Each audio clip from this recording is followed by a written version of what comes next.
Chapter 98. Above the horizon, a huge black shadow appeared. It covered the sky and blocked all the light. It was much wider than what Ning Chen had described. Little Mingyu was nervous. She hugged Ning Chen's neck tightly.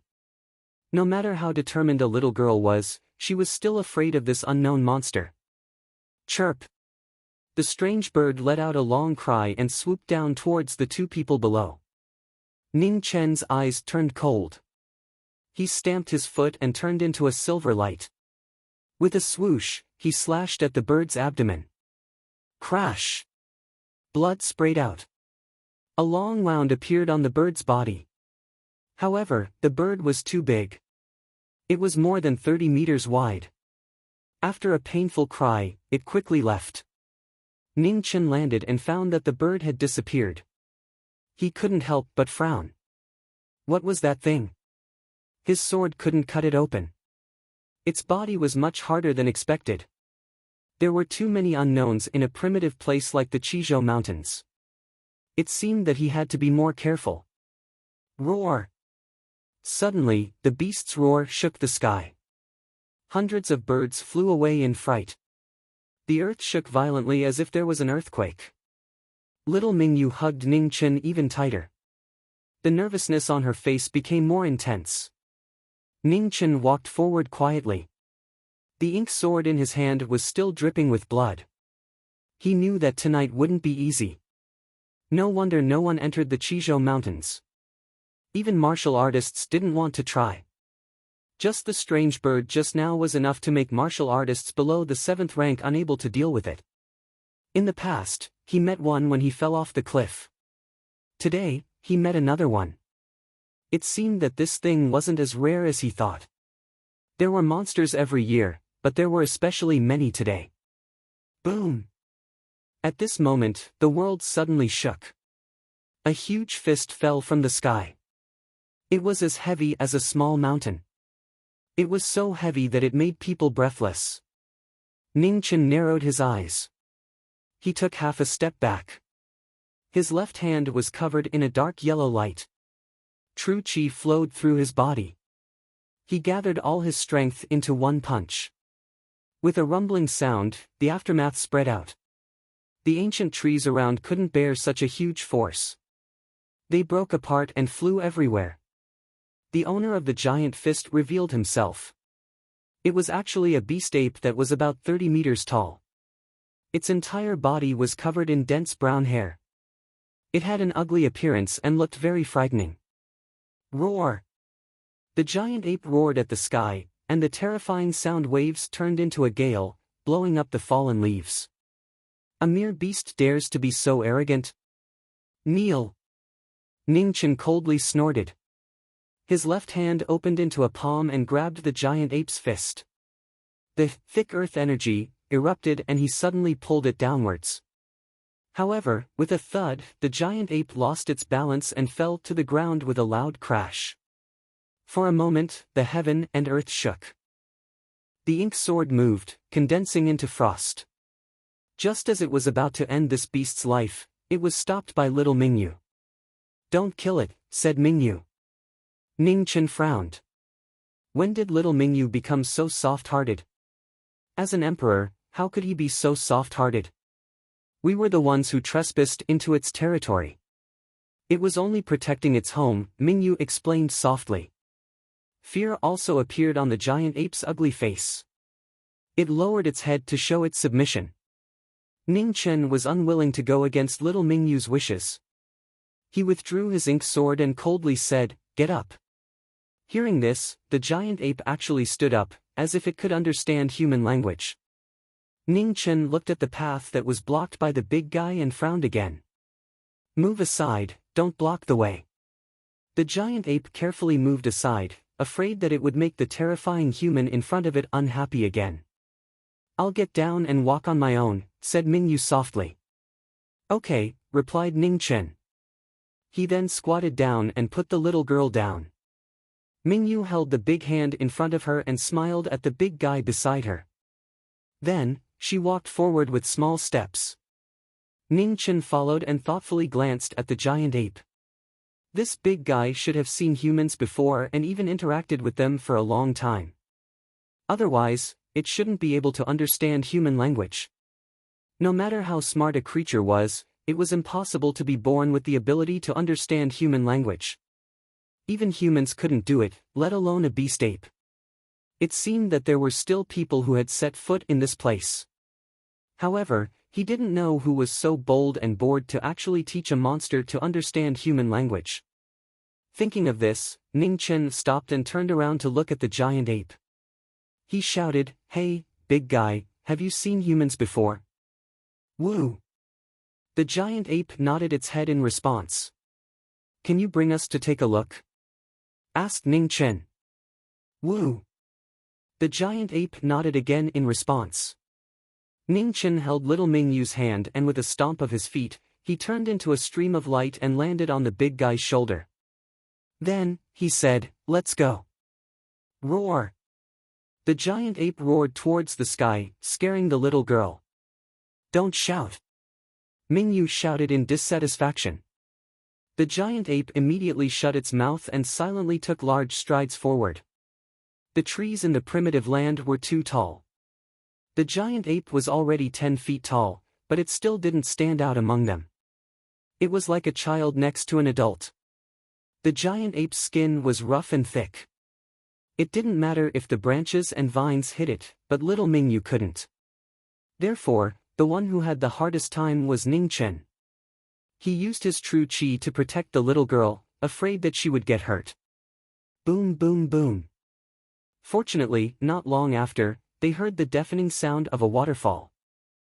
The giant ape brought the two of them through the last part of the forest and stopped in front of the ancient pond. In front of his eyes, it suddenly opened up. On the precipice that was 1,000 feet high, one could only see the water rushing downwards. The water splashed, rolling faster and faster, rolling more and more fiercely. At the top, it was like a layer of smooth water, but at the bottom, it was like a snow-white jade belt. As it rushed downwards, it suddenly turned into an iceberg, a toppling snowy peak, collapsing downwards, directly rushing down towards the ancient pool below. The crashing sound of the waterfall was like 10,000 horses galloping, majestic and shocking to the extreme. There's actually such a treasure land in this mountain range. Ning Chen was shocked. He felt the two cyclones in his chi si begin to stir, indicating that the spiritual energy here was much denser than the outside world. So beautiful. The little girl always had no resistance to beautiful things. Looking at the majestic waterfall in front of her, she was slightly dazed. Ning Chen brought the little girl down from the giant ape's shoulder and walked to the ancient pond. He touched the water. It was slightly cold, but not bone-piercing. "You play here. I'll look around," said Ning Chen. "Okay." Mingyue really liked this place and softly agreed. Ning Chen raised his head and glanced at the giant ape. He indifferently warned, "Big guy, look after little Mingyue. If anything happens to her, I'll come back and tear you apart." "Woo!" The giant ape fearfully nodded in response. Only then did Ning Chen relax and walk to the side. He wanted to see just what kind of person was able to awaken a monster's intelligence. If someone had lived here before, there should be some signs left behind.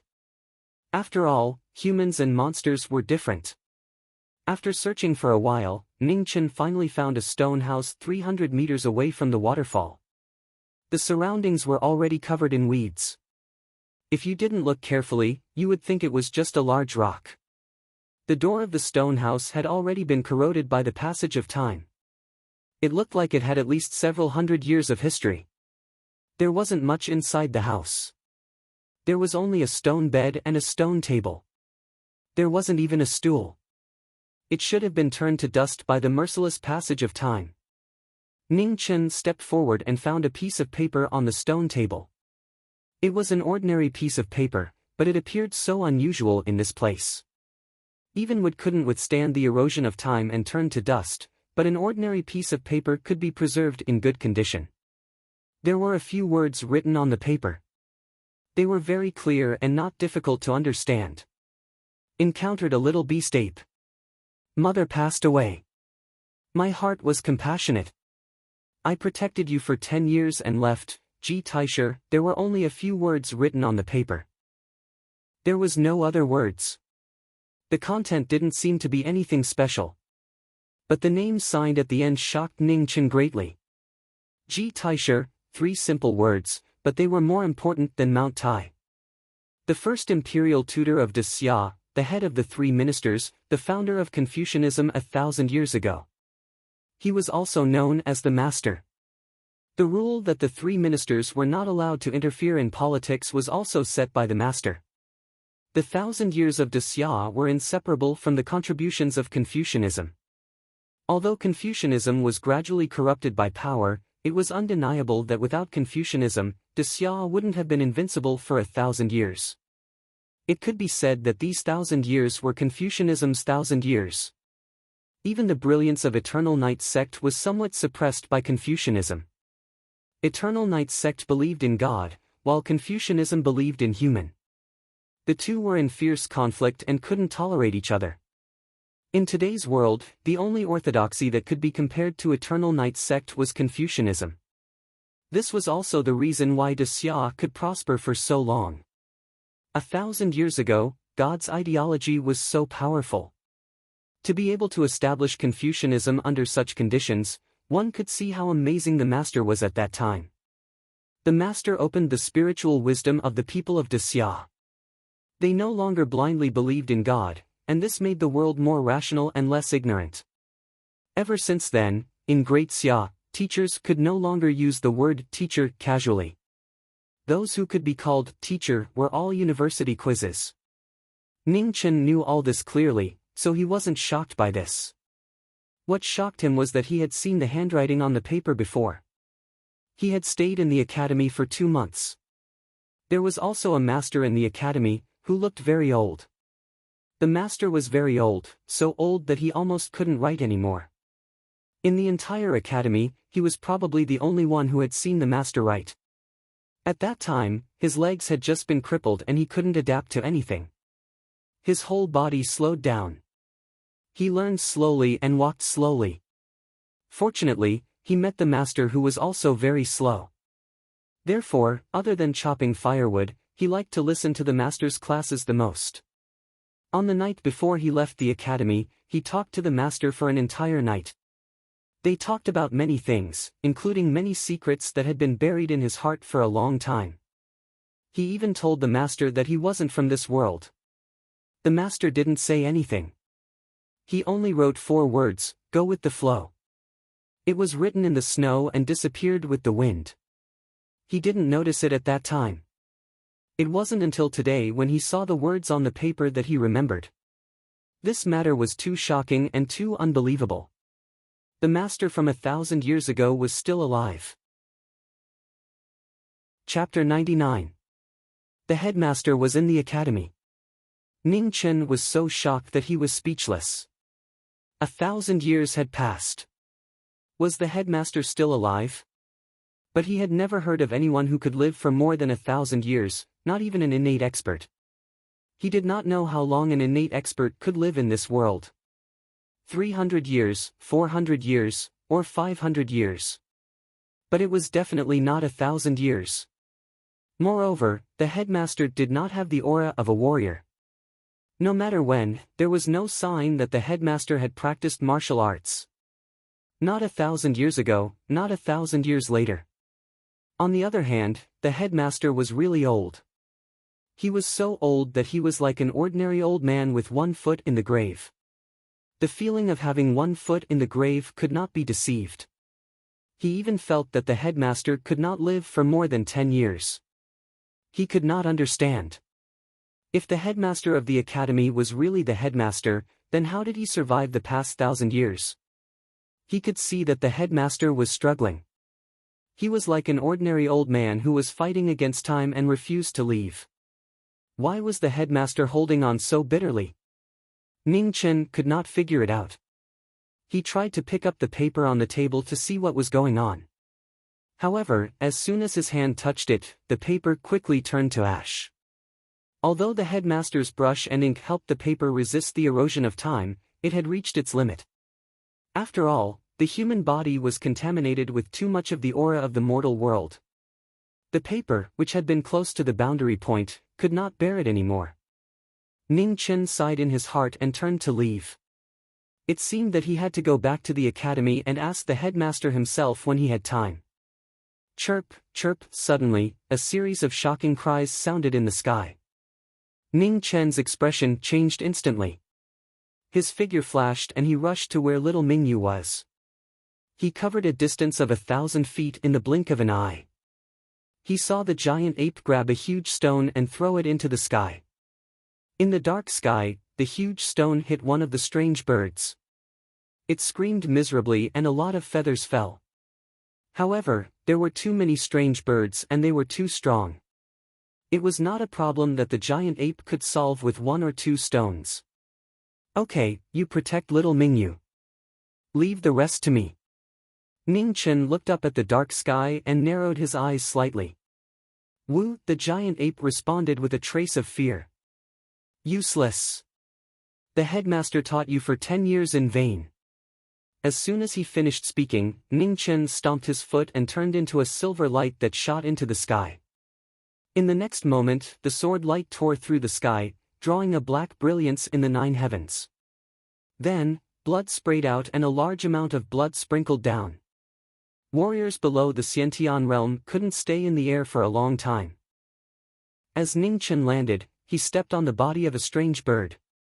Then, he rose up again and flew towards the highest flying strange bird in the sky.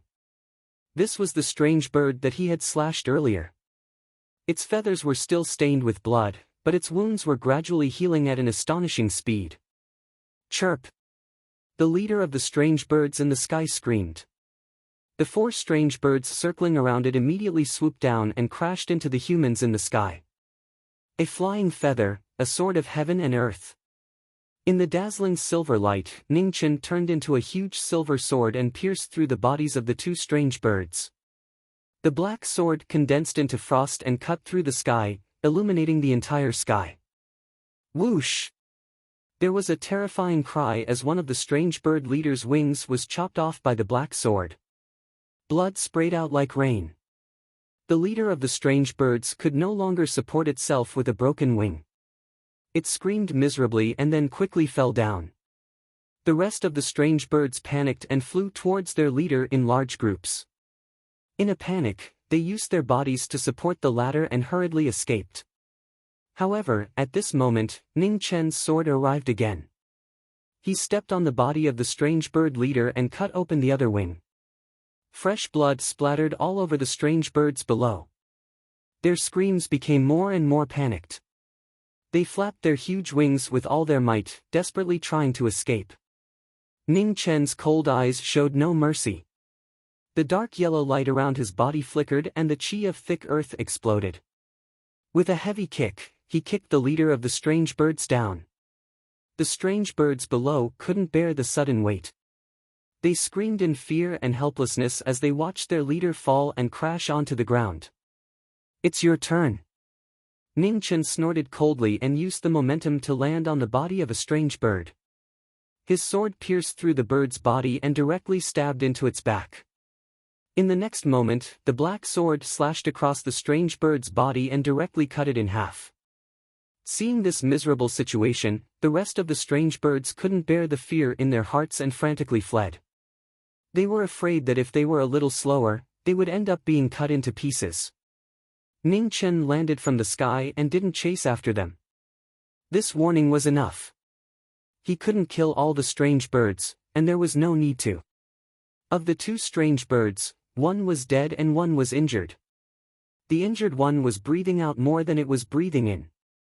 Its wings were chopped off and it fell from such a high altitude. It was already dead.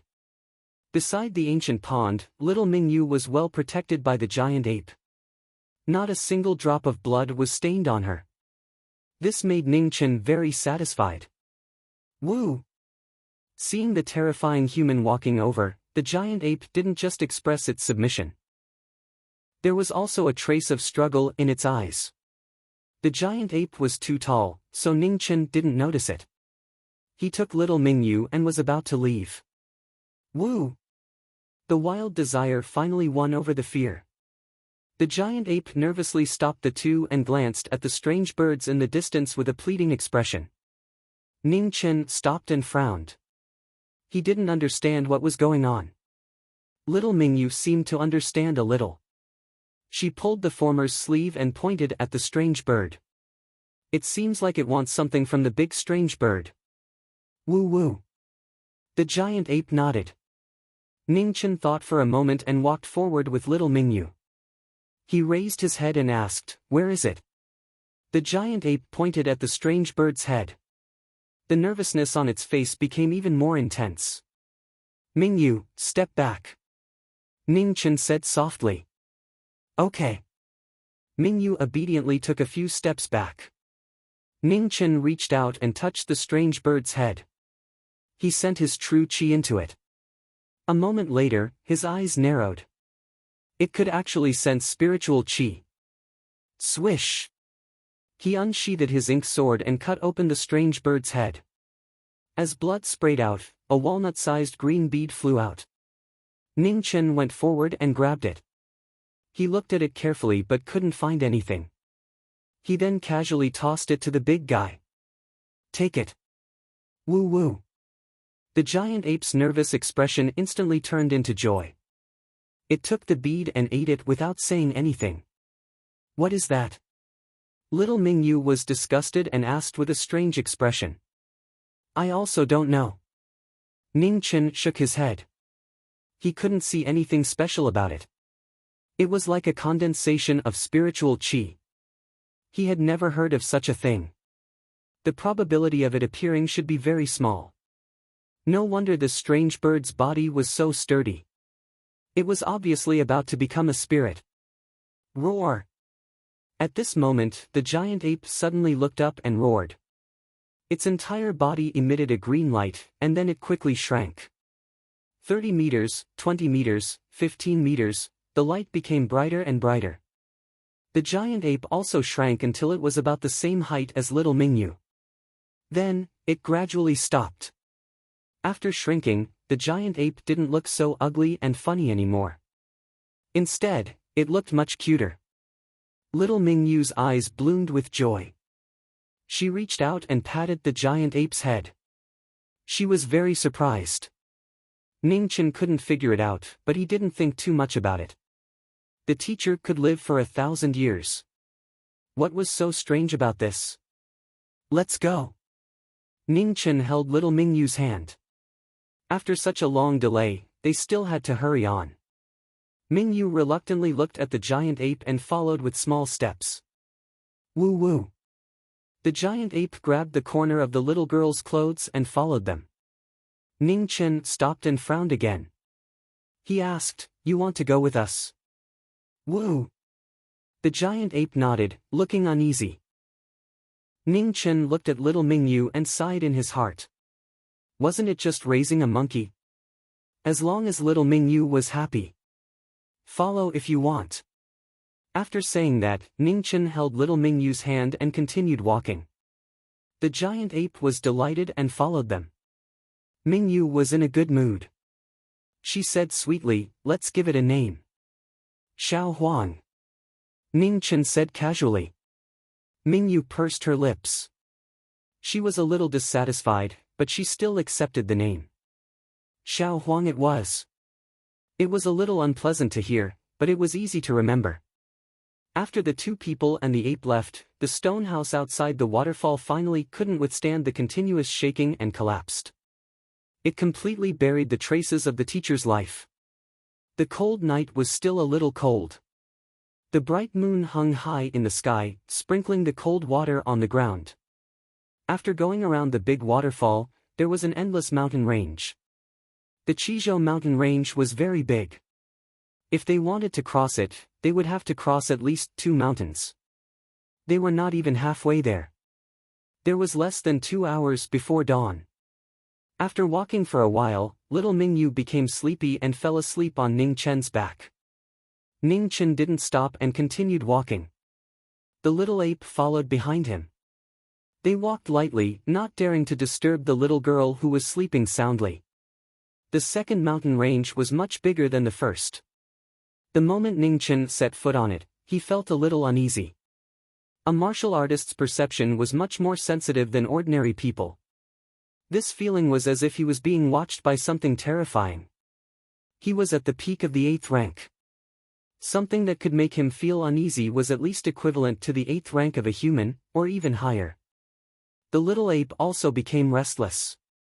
It looked left and right but couldn't find anything. Ning Chen walked forward silently. He became more and more alert. With little Mingyu beside him, he didn't dare to be careless. In the sea of qi in his dantian, the silver cyclone and the dark yellow cyclone rotated at the same time. Traces of vital essence flowed out and formed an invisible net around 3 steps, guarding against any accidents. The little ape's restlessness calmed down a little. It followed behind, still looking left and right carefully. After walking for more than an hour, the bright moon hanging high in the sky gradually set. The first ray of dawn was just about to arrive. The moment when night and day alternated, the world around them changed instantly. A big crack suddenly opened in the shaking world.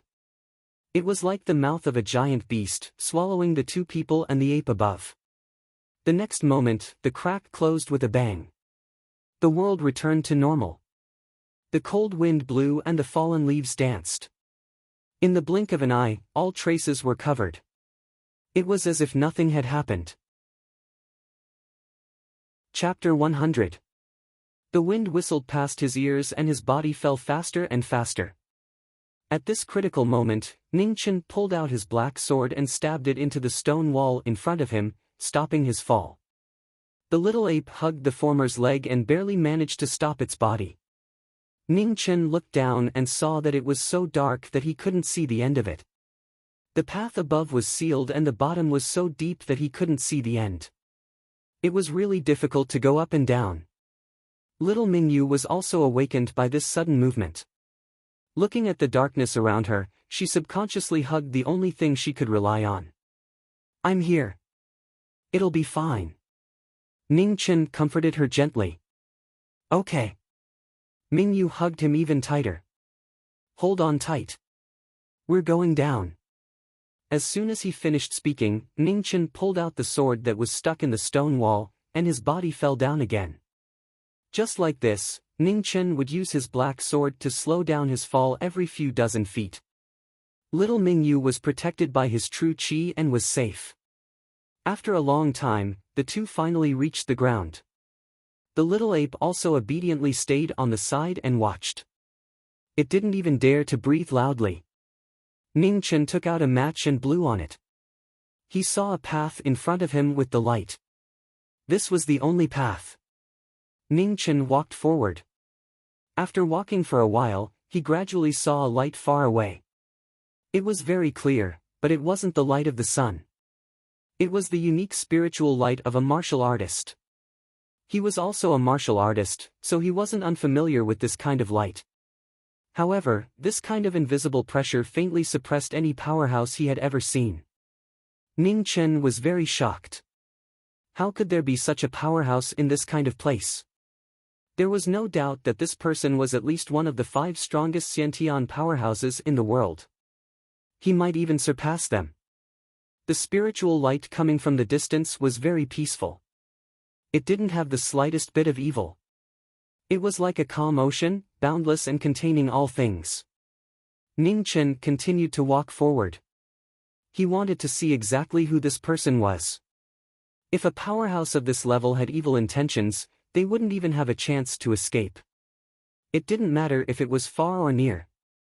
After 100 steps, the space suddenly changed. Everything around Ning Chen changed. Even Mingyu and the little ape disappeared. In front of him, a purple guqin was playing by itself.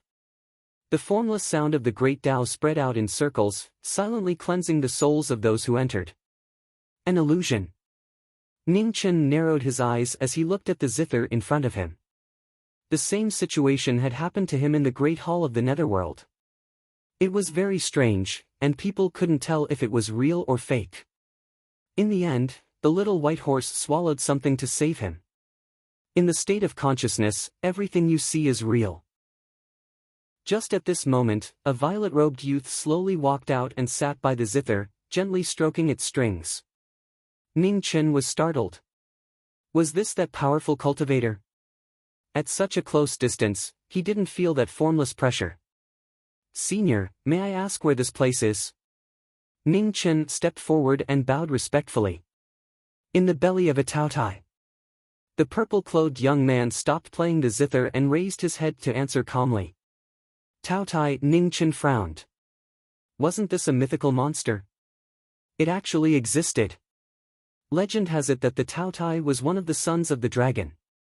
It was extremely greedy and gluttonous and could devour everything in the world. It was a monster that had only appeared in ancient myths and legends. Can you let me see the heavenly book in your body? At this moment, the purple-clothed young man spoke. Ning Chen's body trembled. How could this person know that he had a heavenly book? The purple-clothed young man smiled faintly and said, "No need to be surprised. 1,000 years ago, I also had a heavenly book, so I'm more sensitive to its aura." Hearing this, Ning Chen's eyes narrowed. 1,000 years ago again? Didn't that mean that this person had also lived for 1,000 years? May I ask for Senior's name? Ning Chen bowed respectfully again and asked. Jiang Wangji. The purple-clothed young man thought for a moment and softly replied. It had been too long since anyone had asked for his name, so he had forgotten it. Dao Kuei. Ning Chen's heart trembled. The person in front of him was the head of the Dao sect from 1,000 years ago. The Dao sect had existed for much longer than the Confucian sect. It could even be compared to the Eternal Night sect. However, it had been destroyed 1,000 years ago, and its orthodoxy had ended. Once, the Book of Moon in the Heavenly Book belonged to the Dao sect. After the Dao sect was destroyed, the Book of Moon also disappeared.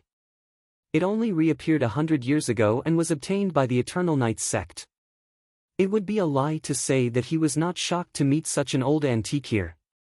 However, with the cultivation of the person in front of him, there was really no need for him to lie.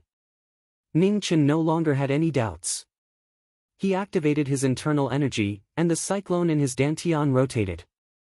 2 broken pages of the heavenly book slowly flew out and floated in front of him. Book of Life, Book of Earth. Jiang Wangji's knowledge was extraordinary. He could tell the origin of the heavenly book at a glance. He was not too surprised. Everyone had their own opportunities. Obtaining 2 heavenly books could only mean that the young man in front of him was luckier than the average person. Ning Chen took back the 2 heavenly books. He finally knew the name of the other heavenly book. Book of Earth. It was much more impressive than the Book of Dust. Is the headmaster still alive? Jiang Wangji suddenly asked. Ning Chen's expression froze, and then he felt relieved. Dao Kuei and the headmaster were from the same era. It was not strange that they knew each other. He should be alive, but I am still not sure, Ning Chen answered honestly. Jiang Wangji thought for a while and said, he should be in a place called Tiansang Academy. 1,000 years ago, he told me that he was going to build such an academy. At this moment, Ning Chen was finally 100% sure that the old headmaster in the academy was the headmaster from 1,000 years ago. If so, the headmaster is still alive. However, I have a feeling that the headmaster may not be able to hold on for more than 10 years, Ning Chen said seriously. Sigh. Jiang Wangji sighed softly. Even someone as amazing as the headmaster could not withstand the merciless passage of time. 1,000 years is too long. Ning Chen hesitated for a moment. He could no longer suppress the doubts in his heart and asked, Senior, can a human really live for more than 1,000 years? Impossible. Jiang Wangji shook his head. Then he looked at the space around him and continued, do you know why I am voluntarily trapped in this place? Senior, please tell me, Ning Chen said respectfully. Because in the stomach of the Taotai, the flow of time is slower than outside. I am not as good as the headmaster, so I can only use this method to survive this long 1,000 years. As for the headmaster's method, you will not understand it, and you don't need to understand it. However, any method of immortality has a price. No one is an exception. Jiang Wangji's voice was filled with endless exhaustion. Even though he was in the stomach of the Taotai, he could not hold on any longer. 1,000 years had already exhausted him. Ning Chen's eyes were filled with shock and confusion. Senior and the headmaster did not seem like people who were afraid of death. Why did they have to hold on so bitterly and live through this 1,000 years that was worse than death? I know you have doubts, but I can't say it now. Otherwise, it will cause unnecessary changes. The headmaster and I can't hold on for much longer. There can't be any more accidents. As soon as he finished speaking, Jiang Wangji got up and walked to the front of the young man in front of him. He stretched out his right hand and gently touched the young man's forehead. Immediately, a Haotian Taoism cultivation method was reflected in his mind. I know that the life scroll only has mental cultivation methods and no moves. The moves recorded in this cultivation method are the most suitable Haotian Taoism secret method besides the original forbidden move in the life scroll. I don't have many requests. I just hope that you can live well, live at all costs. Then, try your best to find the nothing scroll. Remember, don't tell anyone that the headmaster and I are alive. As for the way out, just go back the way you came. In a while, I will disturb the Taotia's senses again and make it think that it is time to eat. When it opens its mouth, you rush out immediately. I will also help you.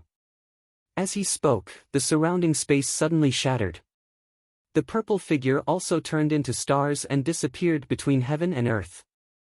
Ning Chen came to his senses and found that little Mingyu had been guarding him worriedly. Her little hands were tightly grasped, for fear that he would disappear if she could not hold him. Time was of the essence. Ning Chen did not have time to say more. He held little Mingyu in his arms and rushed back the way they came. The little ape beast roared and quickly followed after him. The next moment, the spiritual light of the martial artist behind him became brighter, like a purple sun. Ning Chen knew that this was the senior interfering with the Taotia's senses. Rumble. Suddenly, the earth shook. In the sky ahead, a huge mouth opened. A bright light shone down. It was extremely bright. It was the first light of dawn. Let's go. Ning Chen's aura exploded. He rolled up the little ape and turned into a stream of light that soared into the sky. At the same time, a vast power appeared out of thin air. A soft palm rushed over and helped him escape from the Taotia's stomach. After Ning Chen left, the huge gully quickly closed. In the deepest part of the Taotia's stomach, Jiang Wangji looked at the slowly disappearing sunlight in the distance and sighed softly. He had not seen this kind of warm light for a long time. He was a person from 1,000 years ago. He could no longer see the light. His existence was no longer tolerated by heaven and earth. Once he went out, he would soon disappear. He had waited for 1,000 years, hoping that he could catch up. This young man was not bad. Not everyone could listen to the soul-leaving song of Haotian Taoism. He was fine, which meant that his nature was not bad. He was not greedy and not arrogant. He was a trustworthy person. For 1,000 years, those who were swallowed by the Taotai had basically died. Even if they did not die, in the end, no one could pass the test of the soul-leaving song. Human greed was essentially no different from the Taotai. He had no time to wait. Fortunately, he had found one at the last moment. The no scroll was too important. He had to find it as soon as possible. Otherwise, this disaster would become a real catastrophe. Only those who had the tomes of arcane would have a special reaction to the tomes of arcane. The no scroll represented nothingness and destruction. It was the key to facing the disaster in the future. He and the headmaster were too old to stop this disaster. He only hoped that these young people 1,000 years later could shoulder this burden. The headmaster's divination skill was unparalleled. He believed that the headmaster said that there would be hope in the human world. Chapter 101. Under the first light of dawn, a silver light rushed out from the ground. After landing, it continued to run for more than 10 miles before stopping. The morning sun was a little dazzling. Little Mingyu took a while to adjust to it before opening her eyes. She looked around and saw that she was back on the ground. She couldn't help but smile. The little ape stayed aside with lingering fear. Its big round eyes looked sneaky, afraid that it would fall into that dark and strange place again. Ning Chen didn't explain anything. In fact, he was a little confused. If it wasn't for the Taoist secret method in his mind, he would have suspected that this was another illusion. Dao Kuei, Jiang Wangji, who had disappeared 1,000 years ago, actually lived to this era. What was he waiting for? He didn't hesitate to pay such a big price to survive 1,000 years. Was it worth it? Go by yourself. Ning Chen put little Mingyu down and held her little hand as he spoke softly. Okay, Mingyu said obediently. Not long after, Ning Chen heard the sound of the river, so he took little Mingyu there to rest for a while. After a tiring night, he was fine, but little Mingyu couldn't fall asleep several times. She probably couldn't take it anymore. The river was turbulent and very clear. There was no human habitation in the primitive land, so the river water was very clean. Ning Chen caught a fish, roasted it, and handed it to little Mingyu. The little girl ate one, and then fell asleep in the former's arms after eating it. The little ape stayed aside and didn't eat anything. Since it swallowed the bead of the strange bird, its appetite for food had been greatly reduced. After little Mingyu fell asleep, Ning Chen calmed down and carefully sorted out the Taoist secret method in his mind. Taoism had existed for more than 10,000 years, and its methods had been perfected by generations of sages. It could be said that the methods of Taoism were the closest to the tomes of arcane in the world. Dao Kuei was the strongest person 1,000 years ago. It could be said that he single-handedly supported Taoism. After Dao Kuei disappeared, Taoism was quickly destroyed. Taoism was destroyed, and Confucianism was flourishing. Jiang Wangji and the headmaster did the best to resist the eternal night cult. The secret method that Dao Kuei passed on to him didn't require the primordial realm like the scroll of earth, but it still required him to be at least at the peak of the 9th rank. He couldn't practice it now. This was the wisdom of Taoism over the past 10,000 years. He needed to be patient. Moreover, he hadn't fully grasped the things that the old Marquis had taught him. He still understood the principle of biting off more than he could chew. Little Mingyu was exhausted. She slept all the way until noon. The little ape picked a lot of wild fruits. After a simple meal, the two of them continued their journey. For the rest of the journey, they did not encounter any danger. Ning Chen sped up again and finally walked out of the Chizhou mountain range when the cold moon hung high in the sky. From this moment on, they had finally stepped into the heart of the Central Plains and were not far from Fan Lingyue's army. Ning Chen's mood also started to become heavy. In this world, the person he was most unwilling to face was Fan Lingyue. This woman was too intelligent, too ruthless, and almost had no weaknesses. He didn't know if little Mingyu could become Fan Lingyue's weakness, but he still had to try. Although it was despicable, this was war. There was no reason to speak of. Since the beginning of this war, Emperor Xia had already gone insane. In order to completely draw out the internal problems, he had actually let the wolf into the house and watched as Yangue City was broken. It was hard to believe that such a stupid thing would happen to an emperor. He had heard before that time could turn a wise emperor into a fatuous one and a tyrant. When one grew old, the desire for power would become even stronger and the suspicion in one's heart would also become heavier. It wasn't that there were no examples in the history of Huaxia, but no one was as extreme as Emperor Xia. At that time, he really hoped that Emperor Xia had died on that mountain, even if Great Xia would be in chaos for a while. If Emperor Xia died, Great Xia would be in chaos. If he didn't die, Great Xia would be even more chaotic. The current situation of Great Xia was much worse than before. If it wasn't for Zhang Sun, he really didn't want to get involved in this mess. Whoever ruled the world had nothing to do with him. In terms of closeness, little Mingyu was much more suitable than Emperor Xia, who had always wanted to kill him. Fan Lingyue's army of 300,000 shouldn't have advanced too far.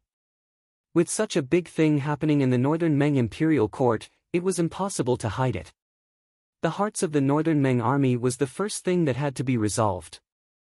After all, Great Xia had been invincible for 1,000 years. A starving camel was still bigger than a horse. The cities in the Central Plains were connected one after another. It wasn't that easy to attack the imperial city. The cruelest war had just begun. Once Fan Lingyue swept away all the troubles and went all out south, Great Xia would be in real danger. Whether or not they could stop Fan Lingyue before he reached the imperial city was the key to Great Xia's survival. In any dynasty, once the imperial city was breached, it wouldn't be far from destruction. This was the spiritual sustenance of the people of the dynasty. It didn't just represent a simple city. He kidnapped Little Mingyu and only temporarily delayed the northern Meng army's advance to the south, giving Great Xia a chance to breathe. As for threatening Fan Lingyue to retreat, even he himself didn't believe it. The reason was simple. She was the military advisor. She was even more ruthless than Emperor Xia. The only difference was that Emperor Xia's ruthlessness had buried the north of Great Xia, while Fan Lingyue had mercilessly taken down the north of Great Xia. In this world, the difference between a smart person and a stupid person was much greater than one could imagine. Now, he had already confirmed that the academy's teacher was the same teacher from 1,000 years ago. Therefore, the first thing he had to do was to return to the academy. In this world, if there was anyone whose intelligence could match Fan Lingyue, it would be his teacher. The road back to the academy was very long. Ning Chen brought Little Mingyu and rushed for 2 days before they arrived. The first person he went to see wasn't his teacher, but Mr. Liu. He brought along a jar of wine that he had bought on the street. There was a imperial word on it. Old man Liu was so angry that he was fuming.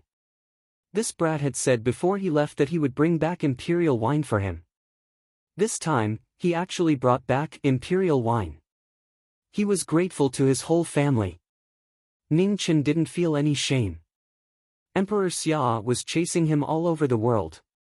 Where could he get the real imperial wine for old man Liu? Take it or leave it. If you don't want it, I'll drink it myself, Ning Chen said impatiently. Of course I want it. Why wouldn't I? I can't let a little bastard like you benefit from it. Old man Liu snatched the jar of wine and casually threw it to the side. It was his business whether he drank it or not, but he definitely had to leave the wine behind. This is the little emperor of northern Meng. Old man Liu glanced at the delicate little boy beside Ning Chen and asked curiously. Yes. Ning Chen patted little Mingyu's little hat and said, "Call me Mr. Liu." Mr. Liu. Mingyu obediently called out. Old man Liu nodded and said with a strange expression, "Looks like you two get along well."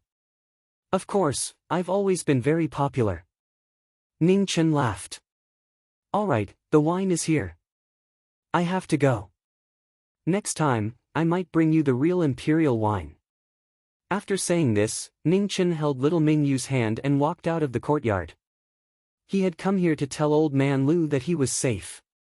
When his legs had just been crippled, this old man had treated him well. He couldn't be ungrateful. Old man Liu looked at Ning Chen's back and shook his head helplessly. This kid was really not easy to deal with. After seeing Mr. Liu, Ning Chen returned to his old residence in the academy. The little white horse had grown fat and had also grown up. When the two met, there was no awkward silence, nor were there tears in their eyes. The little white horse wanted to express its longing, but was pushed away by Ning Chen. He hated horses that didn't care about hygiene the most. Little Mingyu had fallen asleep in the house. After rushing for a few days, the little girl was a little tired. After arriving at the academy, her spirit wasn't too good. Xiao Huang, you stay here with Little White. Don't fight. Do whatever you want. Ning Chen also left the little ape behind. Why was there always a monkey beside him? The little ape didn't dare to object and could only smile at the little white horse to show its friendliness. The little white horse proudly turned its head away, showing its disdain. Ning Chen didn't care how they got along. If they had the ability, he would tear down the academy. The academy had an innate stage principle. No matter how arrogant a monster was, he would be able to slap it down. The headmaster's residence wasn't far from here. He used to walk slowly and had to walk for a long time. Now, he could get there in a short while. However, at the headmaster's residence, he saw a person he really didn't expect. The imperial preceptor of the Great Xia dynasty, the head of the Confucian sect, and the Grand Advisor. The Grand Advisor stood beside the headmaster with a respectful expression, following the rules of the Confucian sect and performing the etiquette of a disciple. When Ning Chen came in, neither of them were surprised, as if they already knew that he was coming. The headmaster was as old as usual, like an ordinary old man in his twilight years. There was nothing special about him. Headmaster, Ning Chen bowed and said respectfully. The headmaster nodded and said, "How was the journey to the north?" "I gained a lot," Ning Chen stood up and replied. "Ask whatever you want," the headmaster said slowly as he tidied up the rice paper on the table. "Are you the headmaster?" Ning Chen asked seriously. "Yes," the headmaster nodded and said. Ning Chen was shocked. Although he was already prepared, when he heard the headmaster admit it, he still felt that it was unbelievable. "How many people in the world know about this?" Ning Chen asked. "4," the headmaster said calmly. Ning Chen thought for a while. There were 3 people present. The other person, if he guessed correctly, should be the dean of the academy. Will the Great Xia dynasty be destroyed? Ning Chen asked another question. Yes, the headmaster nodded. Ning Chen's body suddenly trembled. This was the result. But if the headmaster said that the Great Xia dynasty would be destroyed, then the Great Xia dynasty would definitely be destroyed. The people of the Confucian sect cultivated the great righteousness and were good at seeking luck and avoiding misfortune. Although the headmaster didn't practice martial arts, he was the best in the art of divination. The reason was simple. The entire Confucian sect was founded by the headmaster, and the art of divination was no exception. Is there a way to avoid it? Ning Chen asked unwillingly. Try your best, the headmaster said. How? Ning Chen asked for advice. Stop the war in the world. The headmaster only said 4 words. The meaning was obvious and there was no mystery. Ning Chen still didn't quite understand. He knew that the headmaster wouldn't say useless words. Was the destruction of the Great Xia dynasty not in this war? Chapter 102. The headmaster did not explain further. He had said what he needed to say. The rest was up to the younger generation. What would happen in the future was up to these young people to decide. There was not much he could do. At this moment, the Grand Advisor, who had been silent all this while, suddenly said, Ning Chen, can the young emperor of Northern Meng be handed over to the imperial court? Impossible. Ning Chen was stunned and immediately refused without hesitation. The Grand Advisor looked solemn and said righteously, the young emperor of Northern Meng is of great importance. I hope you can consider it seriously. As long as you are willing to cooperate, it is not impossible for you to be made a Marquis in the future. Say no more. There is nothing to discuss. The young emperor can only be in my hands. No one else can. Ning Chen refused again. His attitude was unquestionable. He did not trust anyone in the imperial court, especially Emperor Xia. He had promised little Mingyu that he would not hand her over to anyone else. He had to keep his word. After Mingyu came to Great Xia, he was the only one she could rely on. If he let go, how could a 7-year-old girl live?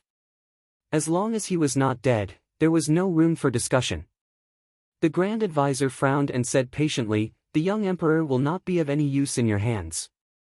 The imperial court will be the one to negotiate. You can't make a promise and can't decide anything. Ning Chen did not speak.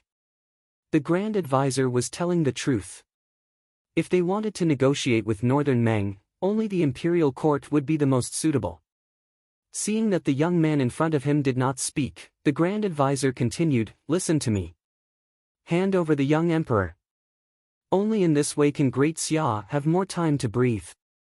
Since you are willing to risk your life to break into the palace of Northern Meng, you must not want to see Great Xia lose this war." Ning Chen did not want to refute. He looked calmly at the leader of the Confucian sect in front of him and asked, "Grand Advisor, I know you are the leader of the Confucian sect and you also know that the Confucian sect values morality the most. I want to ask, I have already promised the young emperor that I will not hand him over to anyone. Tell me, is Great Xia more important or the promise more important?" The Grand Advisor's expression froze. He could not answer. Reason told him that compared to a personal promise, the foundation of Great Xia was of course more important. But he was the leader of the Confucian sect. How could he persuade someone to go back on their word? The headmaster listened quietly at the side. His old face remained calm, without any ripples. After a long time, he finally made up his mind and said in a deep voice, "Follow me back to the palace to meet His Majesty. I will persuade His Majesty to confer you the title of nobility and represent the imperial court to negotiate with the Northern Meng royal court." Ning Chen furrowed his brows. It sounded plausible, but in fact, it was impossible. He knew very well just how intense Emperor Xia's desire to kill him was. While Yi Futian's existence had always been a thorn in Emperor Xia's side, it might have only been because of the gunpowder incident in the beginning, but it was no longer so simple now. Yi Futian had escaped the pursuit of Emperor Xia time and time again, and Emperor Xia's anger had long since reached a boiling point. The majesty of an emperor had always been merciless and unreasonable. Ning Chen said seriously, "Great sage, do you really think this method will work? It is no secret that Emperor Xia wants to kill me. Who can guarantee that Emperor Xia will not have the intention to kill me after I return to the palace? Who can guarantee that eunuch Pei will not suddenly attack me? Although I am not afraid of death, I do not want to court death, especially when I have to face a temperamental emperor." The great sage did not deny it. What Ning Chen said was the truth. The current Emperor Xia had indeed become somewhat unrecognizable. "I cannot promise you anything, but I can promise you that if His Majesty wants to kill you, I will help you stop eunuch Pei." At this point, the great sage looked at Ning Chen and said with an incomparably solemn expression, "For the sake of the great Xia, I hope you can try it with me." Hearing this, Ning Chen furrowed his brows again. He was not surprised that the great sage said he could stop eunuch Pei. As the head of the Confucian sect, he had to have some trump cards. He was just a little hesitant about whether this trip was worth it. He really did not have a good impression of Emperor Xia, and he did not believe that this tyrant, who was getting more and more perverted with age, would spare him. However, the great sage's words did cause him to waver. In the end, he still did not want to see the great Xia destroyed. "I can return to the palace with you, but you must promise me that if something happens to me, you must protect the little emperor's life. Swear on the 1,000 years of reputation of the Confucian sect." Ning Chen thought for a moment, but still agreed to the great sage's suggestion. However, he also raised his own request. The great sage did not hesitate. He nodded and said, "Fine, I promise you. Since you have decided, then do it. If you have time, you can come back to the academy more often," the teacher said calmly. "Thank you for your guidance today, teacher. This junior will take his leave." Ning Chen bowed respectfully. "Teacher, this student will take his leave." The great sage took half a step back and bowed before leaving. After the two of them left, the teacher picked up his brush and slowly wrote a word on the paper. His hand trembled, but his strength penetrated the paper. When Ning Chen returned to his residence, little Mingyu was still asleep, so he sat to the side and waited. The great sage was about to speak, but he closed his mouth. He did not want to make the youth in front of him unhappy at this time. The two of them waited for more than 4 hours before little Mingyu slowly woke up. She sat up and smiled when she saw Ning Chen beside the bed. "You're awake.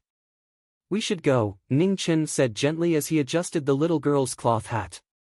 "Where are we going?" Mingyu did not understand.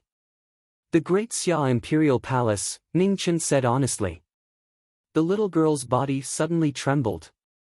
Her face instantly turned pale, and tears unconsciously flowed out. Ning Chen's heart ached.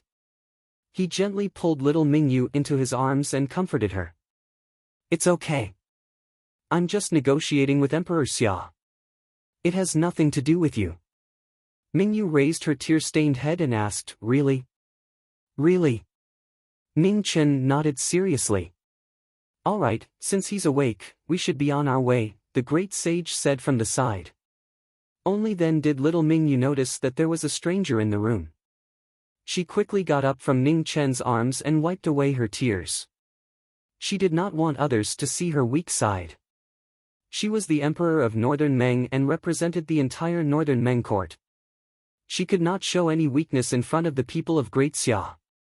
Of course, bad people were an exception. Do you want to walk on your own or piggyback? Ning Chen asked softly. I'll walk on my own, Mingyu replied. Little Mingyu reached out and grabbed his big hand. She did not even look at the great sage and walked out of the room. Ning Chen sighed. When little Mingyu was not familiar with him, she was also so proud and stubborn. Now that he thought about it, it was just a way for the little girl to protect herself. She was already an emperor before she could even remember anything. Moreover, she had to hide her identity as a girl. It was destined that little Mingyu could not show any weakness at all. In this world, the easiest thing to be an emperor was also the hardest thing to be. The academy was not far from the imperial city. If they took a carriage, they could reach it in a little more than a day. The great sage was in a hurry, but Ning Chen was not in a hurry. Because little Mingyu was still a little scared, it took them 2 days to arrive. After arriving at the imperial city, Ning Chen brought little Mingyu out of the carriage. He did not choose to enter the palace immediately. Instead, he promised the great sage that he would personally bring little Mingyu there the next morning. Seeing that the former had made up his mind, the great sage had no choice but to nod and agree. He then left in the carriage. Ning Chen randomly found an inn in the city. After paying for the room, he went upstairs directly. In the room, Ning Chen had little Mingyu sit on the bed. Then, he injected a little bit of vital energy from the life scroll into the little girl's body. There was a Khanate master in the palace. He could not be careless. The secret that little Mingyu was a girl could not be known by others. The vital energy could temporarily disturb her pulse. As long as eunuch Pei did not touch little Mingyu's body, he should not be able to tell. Mingyu, have a good rest. You may have to fight tomorrow. But I'm here. Don't be afraid, Ning Chen said softly as he rubbed the little girl's hair. Okay. Mingyu nodded and lay down obediently. Night fell. Ning Chen sat in the room and seized the time to cultivate. In his Dantian Sea of Qi, beside the 2 cyclones, a third aura gradually gathered. The blue light rolled like waves. Spiritual Qi rolled and quickly formed a very small cyclone in his Dantian Sea of Qi. In the next moment, Ning Chen forced the vital energy he had suppressed that day into the cyclone, quickly filling up the weak third cyclone. Of the 10 years of cultivation the old Marquis had given him, more than half had been consumed when he had broken through. He did not dare to continue devouring the remaining half because he was worried that his foundation would be unstable and affect his future cultivation. Now, it was the perfect time to use it to cultivate the Zhangsun branch's techniques. His talent could not be considered good. After cultivating for so many days, he could only be considered to have made some progress. In the end, the Zhangsun branch's techniques needed to be combined with the Zhangsun branch's techniques. There was no telling what would happen tomorrow. The Grand Xia's imperial palace was filled with experts, and there was not just one Khanate master. It was always good to be prepared. The spiritual qi fluctuations in the room grew stronger and stronger. The third cyclone was also constantly devouring vital energy. It was only when it was about the same size as the other 2 cyclones did it stop. However, this kind of cyclone that had not experienced any bottlenecks had an extremely unstable foundation. Once it started fighting, it would quickly consume its vital energy and its recovery speed would be much slower. There was no such thing as a free lunch in this world. How much effort you put in would be how much you received in return. In the end, his greatest reliance was still the life scroll. It was also the foundation of his cultivation. In the northern Meng camp, an urgent letter appeared in the commander's tent. After reading it, Fan Lingyue's eyes narrowed slightly. He had finally returned to the Grand Xia's imperial city. Men, Fan Lingyue said. Present. A heavily armored general walked in. It was the leader of the heavily armored cavalry, Qing Wuyo. Ever since Yang Hong had stayed in Heaven's Gate, the task of protecting the military advisor had fallen on him. Tell Qing Wuhan that her chance is coming soon. Remember, there is only one chance. She must not fail. Fan Lingyue said solemnly. Yes. Qing Wuyo respectfully accepted the order and immediately turned to leave. Cough cough. After Qing Wuyo left, Fan Lingyue covered his mouth and coughed violently a few times. When it landed, a bright red color appeared in his palm, so dazzling.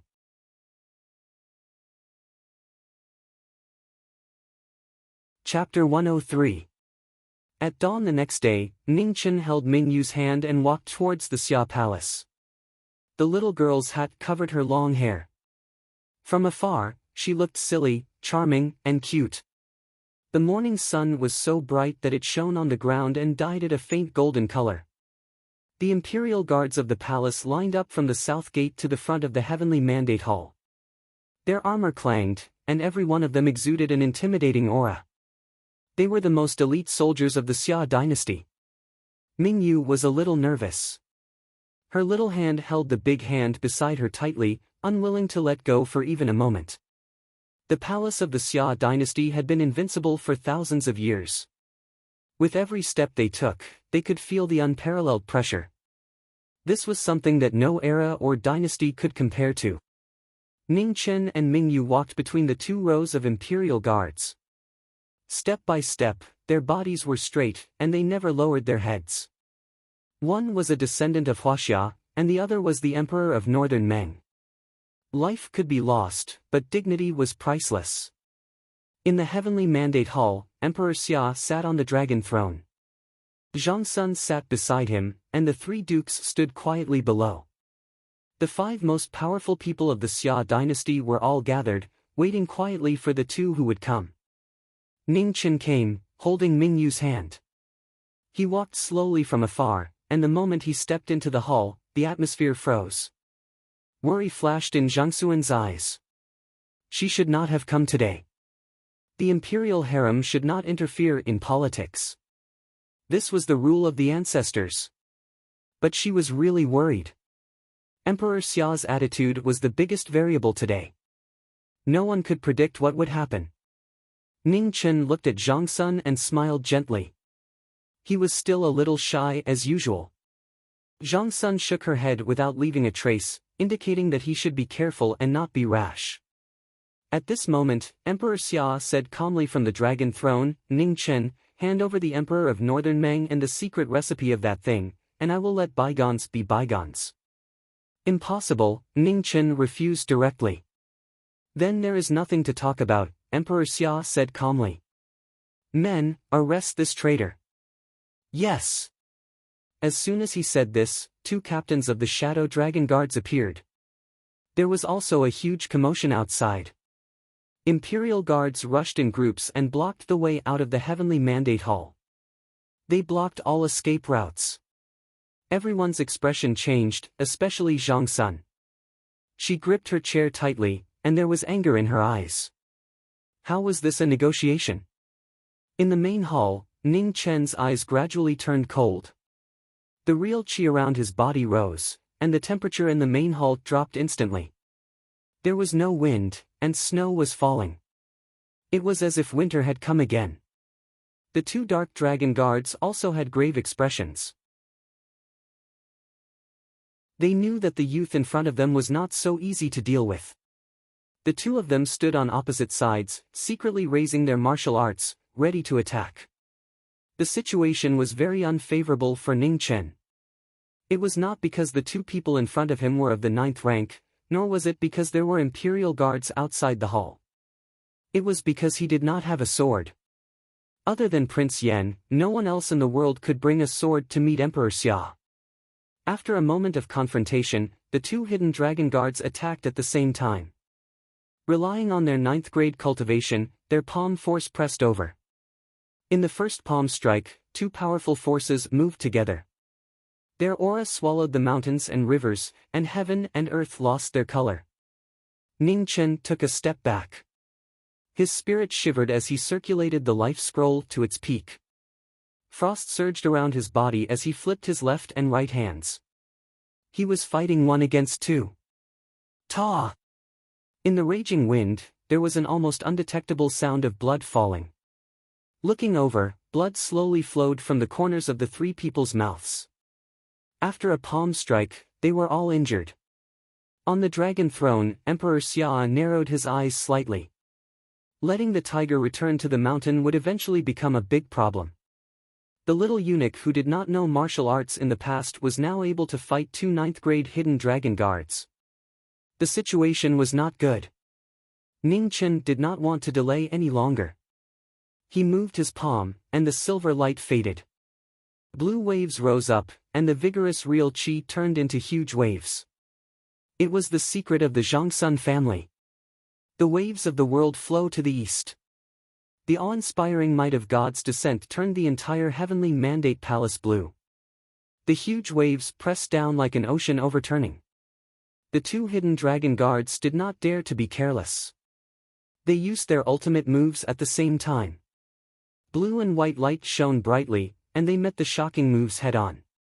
The ultimate moves collided. With a boom, the heavenly mandate palace was hit. Large pieces of stone flew up and hit the surrounding pillars, shattering all over the sky. The three dukes attacked together, blocking the remaining power in front of the Empress. Their expressions were very serious. In the aftermath, the two hidden dragon guards took a few steps back. Then they groaned and vomited. The hidden dragon guards were actually defeated by this palm. Ning Chen took a step back. With a wave of his hand, he blocked all the broken stones in front of little Mingyu. A bloody taste rose up in his throat, but he forced it down. Not bad. Just at this moment, a hoarse voice sounded out. Then, an emaciated and thin figure walked out slowly. His face was old and haggard, but it caused everyone present to feel an irresistible pressure. Old Eunuch Pei. He was the true strongest in the imperial palace. The next moment, the old figure disappeared. The withered hand reached for Ning Chen. There was no technique, but there was still no way to avoid it. At this critical moment, the Grand Advisor, who was already prepared, flashed between the two. The noble qi around him surged, and his palm met old Eunuch Pei's. With a boom, the two of them took half a step back. It was a draw. Grand Advisor, what do you mean by this? Old Eunuch Pei frowned and asked slowly. I promised him that if you attacked I would be responsible for stopping you, the Grand Advisor replied calmly. Eunuch Pei's frown deepened.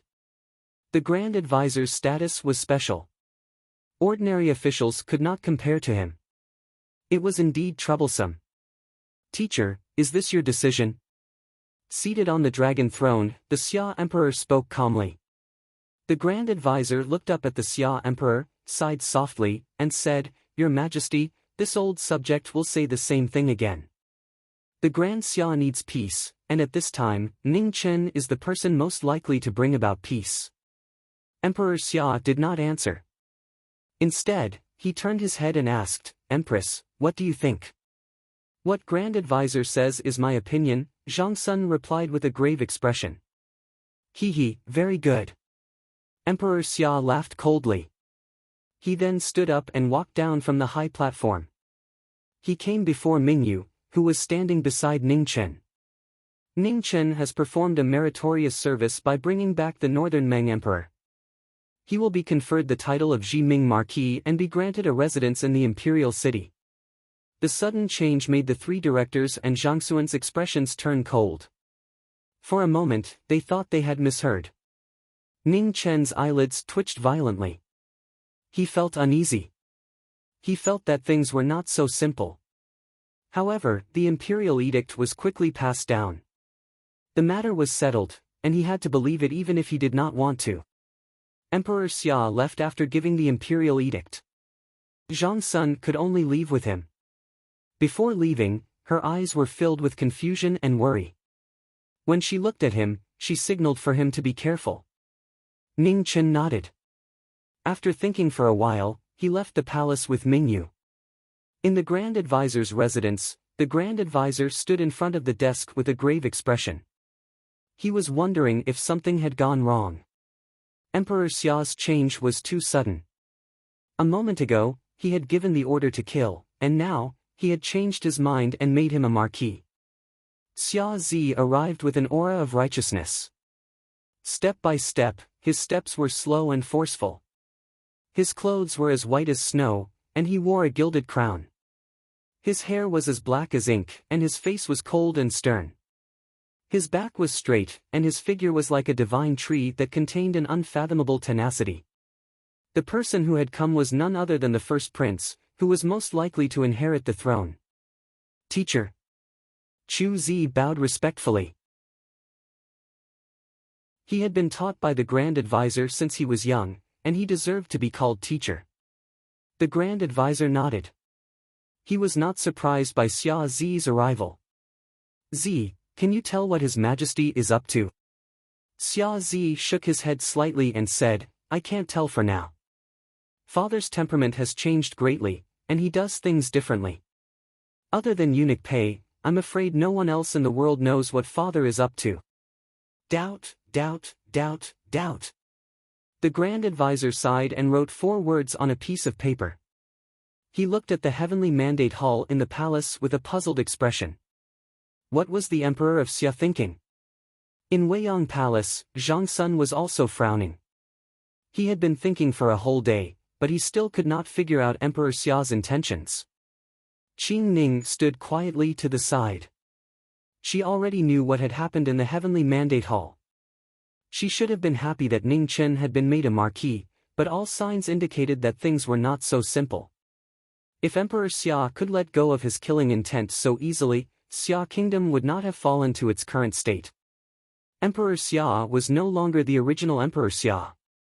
Ever since the war between the 2 dynasties began, Emperor Xia had changed so much that no one could recognize him. Today's situation undoubtedly showed that Emperor Xia still had a strong desire to kill Ning Chen. But why did he suddenly change in the end? She still could not figure it out. The matter of Ning Chen being made a marquis was, without a doubt, a foregone conclusion. The next day, a eunuch came to the inn and led the 2 of them to the residence that Emperor Xia had bestowed upon them. Xia Kingdom had been established for thousands of years, and there were countless nobles. The titles of marquis were also innumerable. Other than the title of marquis, ordinary marquis was nothing. The residence was not small, and there were maids and servants. After a careful inspection, they could not find anything unusual. There were at least thousands of such residences in the imperial city. It was not unusual. The uneasiness in Ning Chen's heart did not dissipate. He did not believe that Emperor Xia would let him go so easily. There must be something wrong. The eunuch returned to the palace to report the edict. The marquis residence was busy but calm. Everything was so normal that it made people uncomfortable. The uneasiness in Ning Chen's heart grew more and more serious. After that, he did not let little Mingyu leave his side for even a moment. Even if the little girl ate, slept, or went to the outhouse, he did not leave her side. Mingyu could tell that Ning Chen's mood was not right. She obediently followed beside him, moving as little as possible. Night fell, and the sky gradually darkened. Emperor Xia slowly walked to the heavenly mandate palace in the imperial city.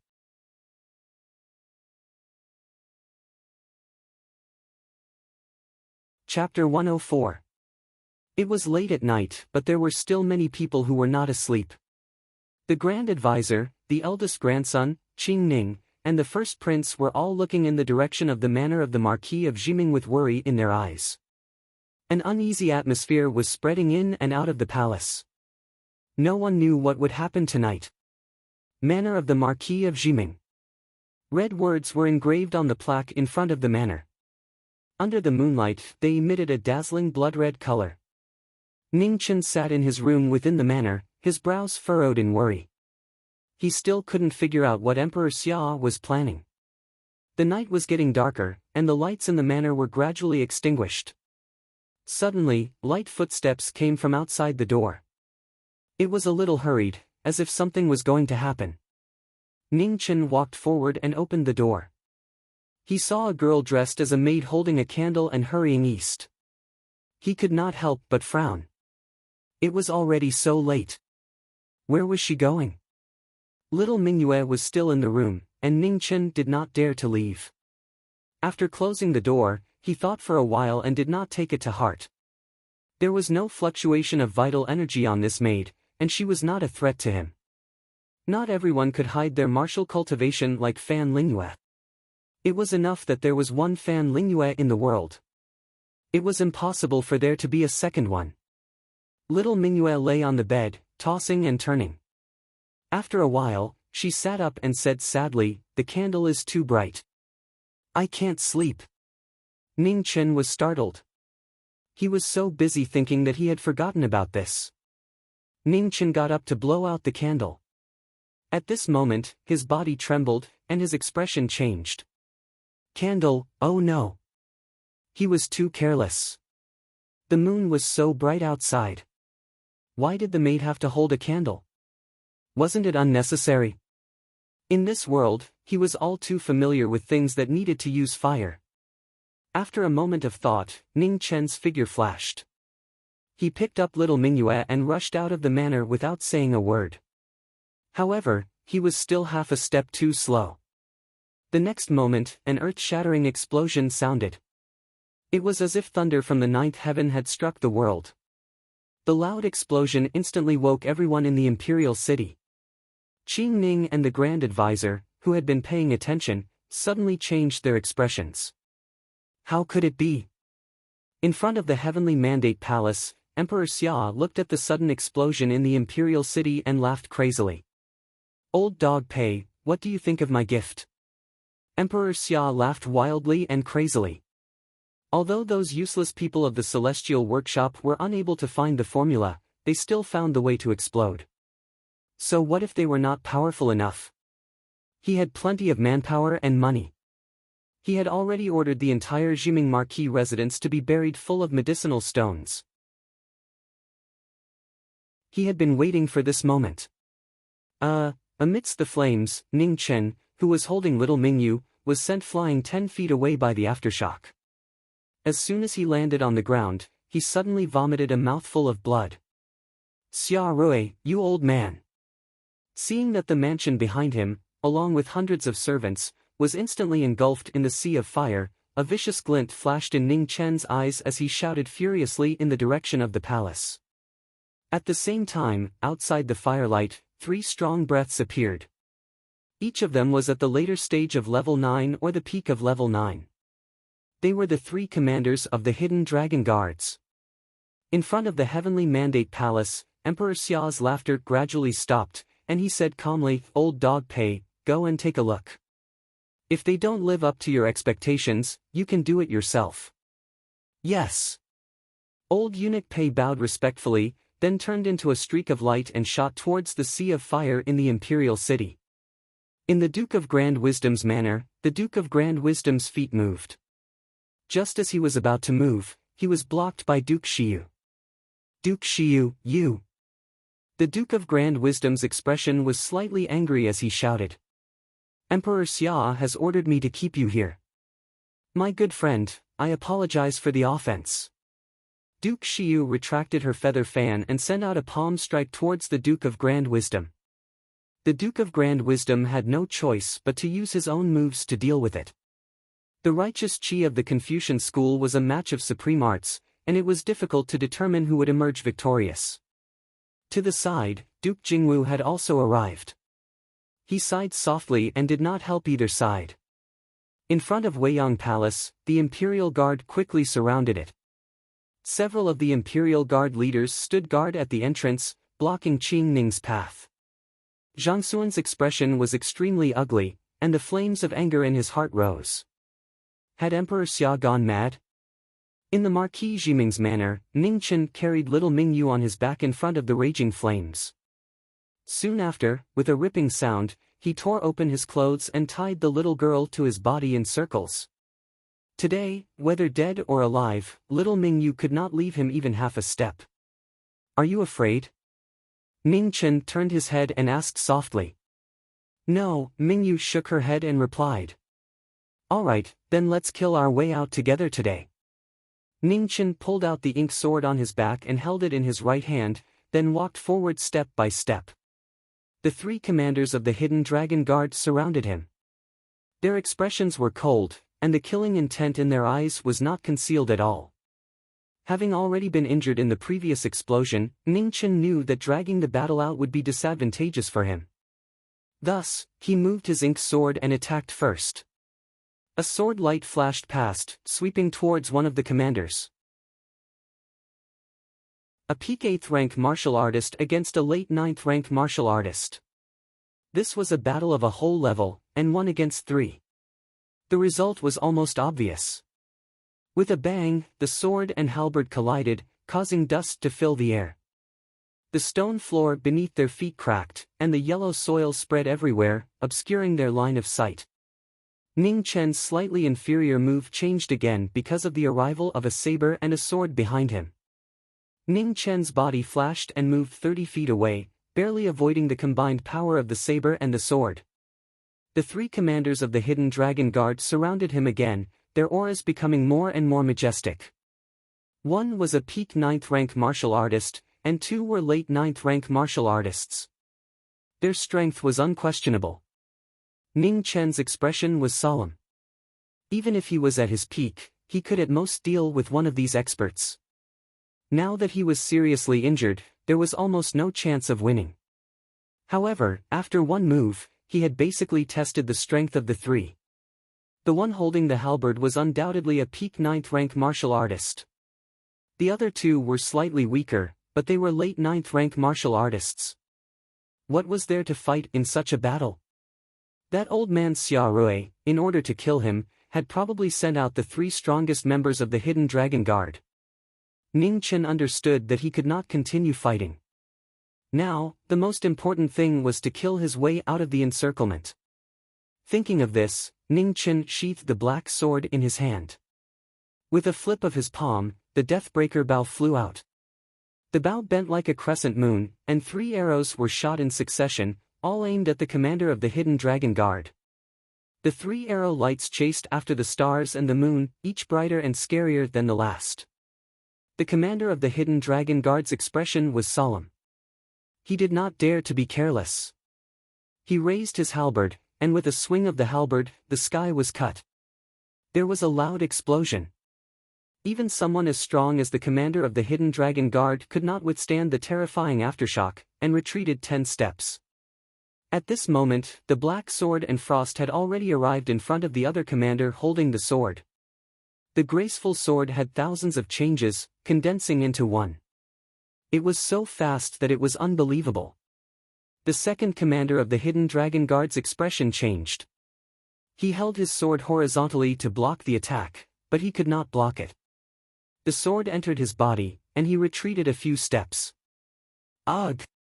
Blood spurted out from the penetrated shoulder. The second commander of the Hidden Dragon Guard endured the pain, and with a flip of his palm, he pressed towards Ning Chen's chest. At the same time, the third commander of the Hidden Dragon Guard's blade light also arrived in front of him. Ning Chen took the palm head-on and retreated 3 steps. He took the opportunity to pull out the black sword, and with a flip of his left palm, a dark yellow light flourished. Thick earth chi exploded, and the third commander of the Hidden Dragon Guard's body became unstable, and a flaw appeared in his move. Waves of the World East. The moment he changed his move, blue waves surged around Ning Chen, and he pressed his palm towards the third commander of the Hidden Dragon Guard. With a bang, the third commander blocked with his blade, and his body retreated a few feet, but he was not seriously injured. Ning Chen's sudden change of move was not enough, and did not pose much of a threat. However, this was enough. Finally, there was only one commander left in front of him. Ning Chen moved his sword, and used his final move. Raging waves roared out from the 9 heavens, and with a slash of his sword, the sword split open the raging sea. First defense, raging waves splitting 10,000 li. A world-shaking might roared out, and the third cyclone in Ning Chen's body instantly dried up, and he fell into a deathly stillness. The second commander of the hidden dragon guard flew out with a bang, and blood sprayed out, dyeing half the sky red. Ning Chen's feet moved, and he was about to take this opportunity to rush out of the encirclement. However, at this moment, a withered hand appeared in the distance, quickly approaching, and in the blink of an eye, sealed off his escape route. Ning Chen hurriedly retreated, and was once again in a difficult situation. This old eunuch had actually come as well. Where was the Grand Advisor? Why did he not come as promised? Ning Chen's heart sank. This battle boded ill, and he was far from being able to fight with an innate stage master. Old eunuch Pei did not say anything, and with a flash of his body, he attacked again.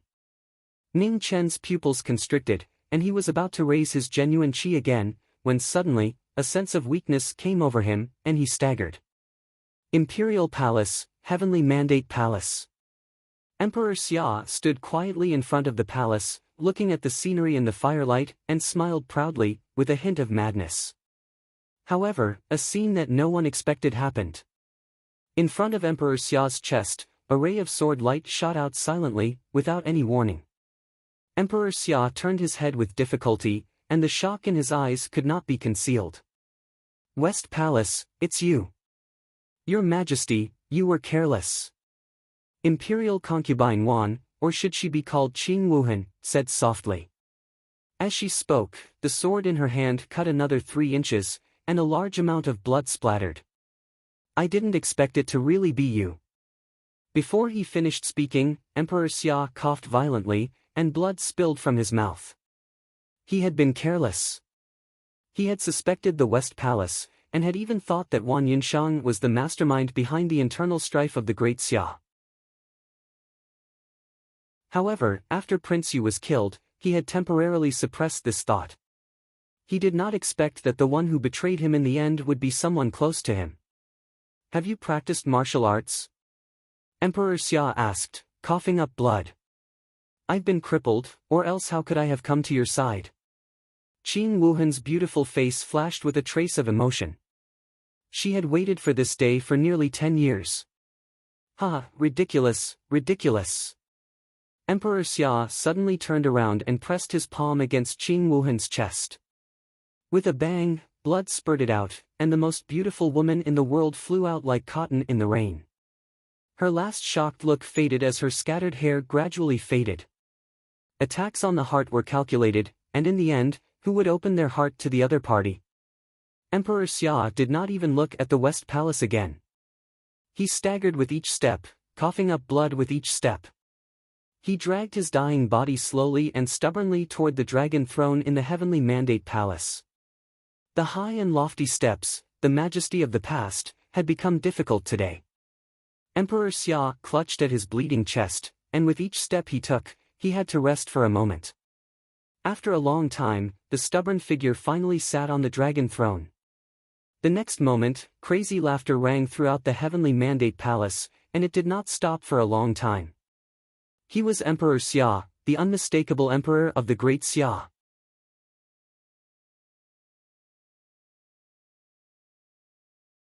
Chapter 105. Emperor Xia was dead. He died on the dragon throne. The smile on his face was still maniacal. He had no regrets even in death.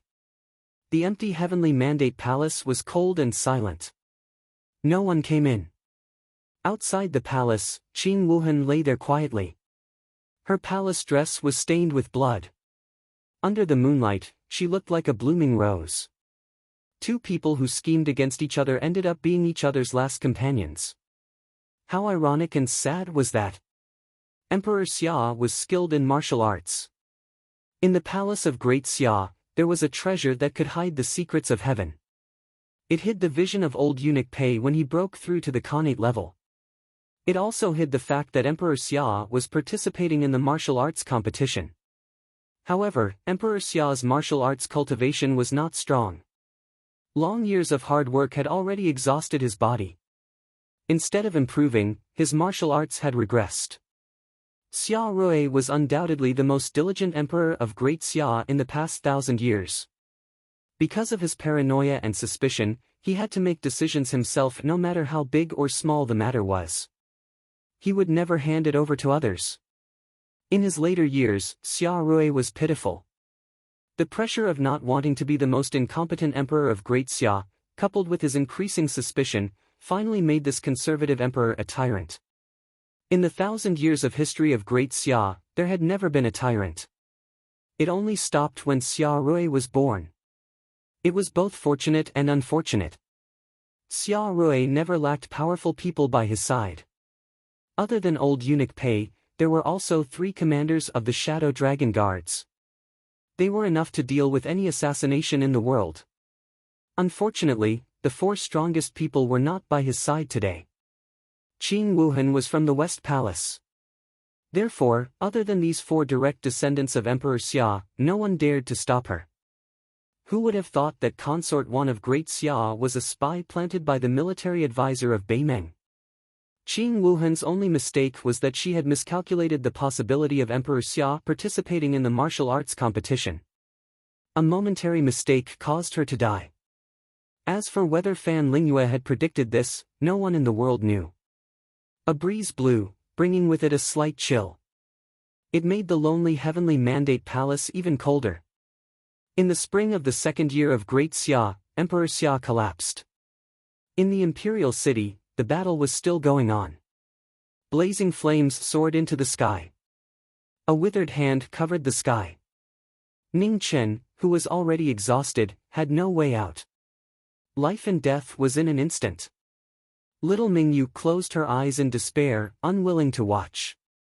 However, at this moment, 2 streams of light, one green and one red, appeared in the sky and arrived in the blink of an eye.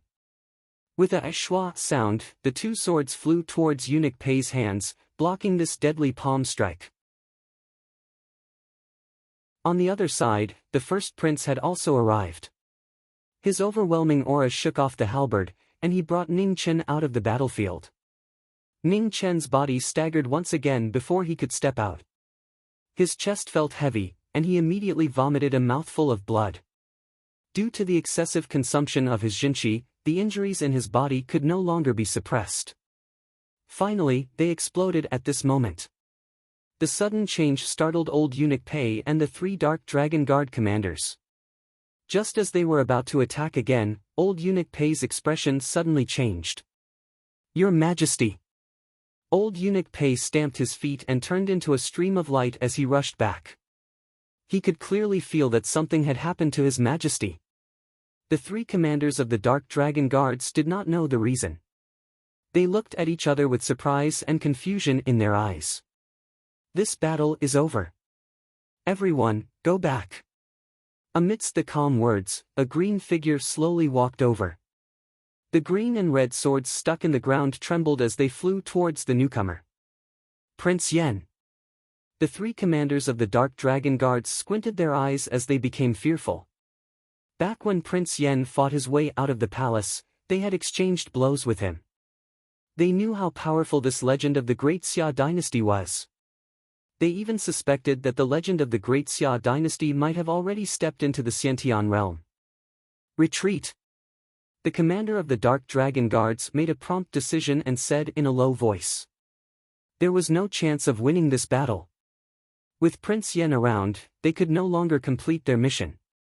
The other 2 commanders nodded. Their figures flashed and they quickly disappeared from the battlefield.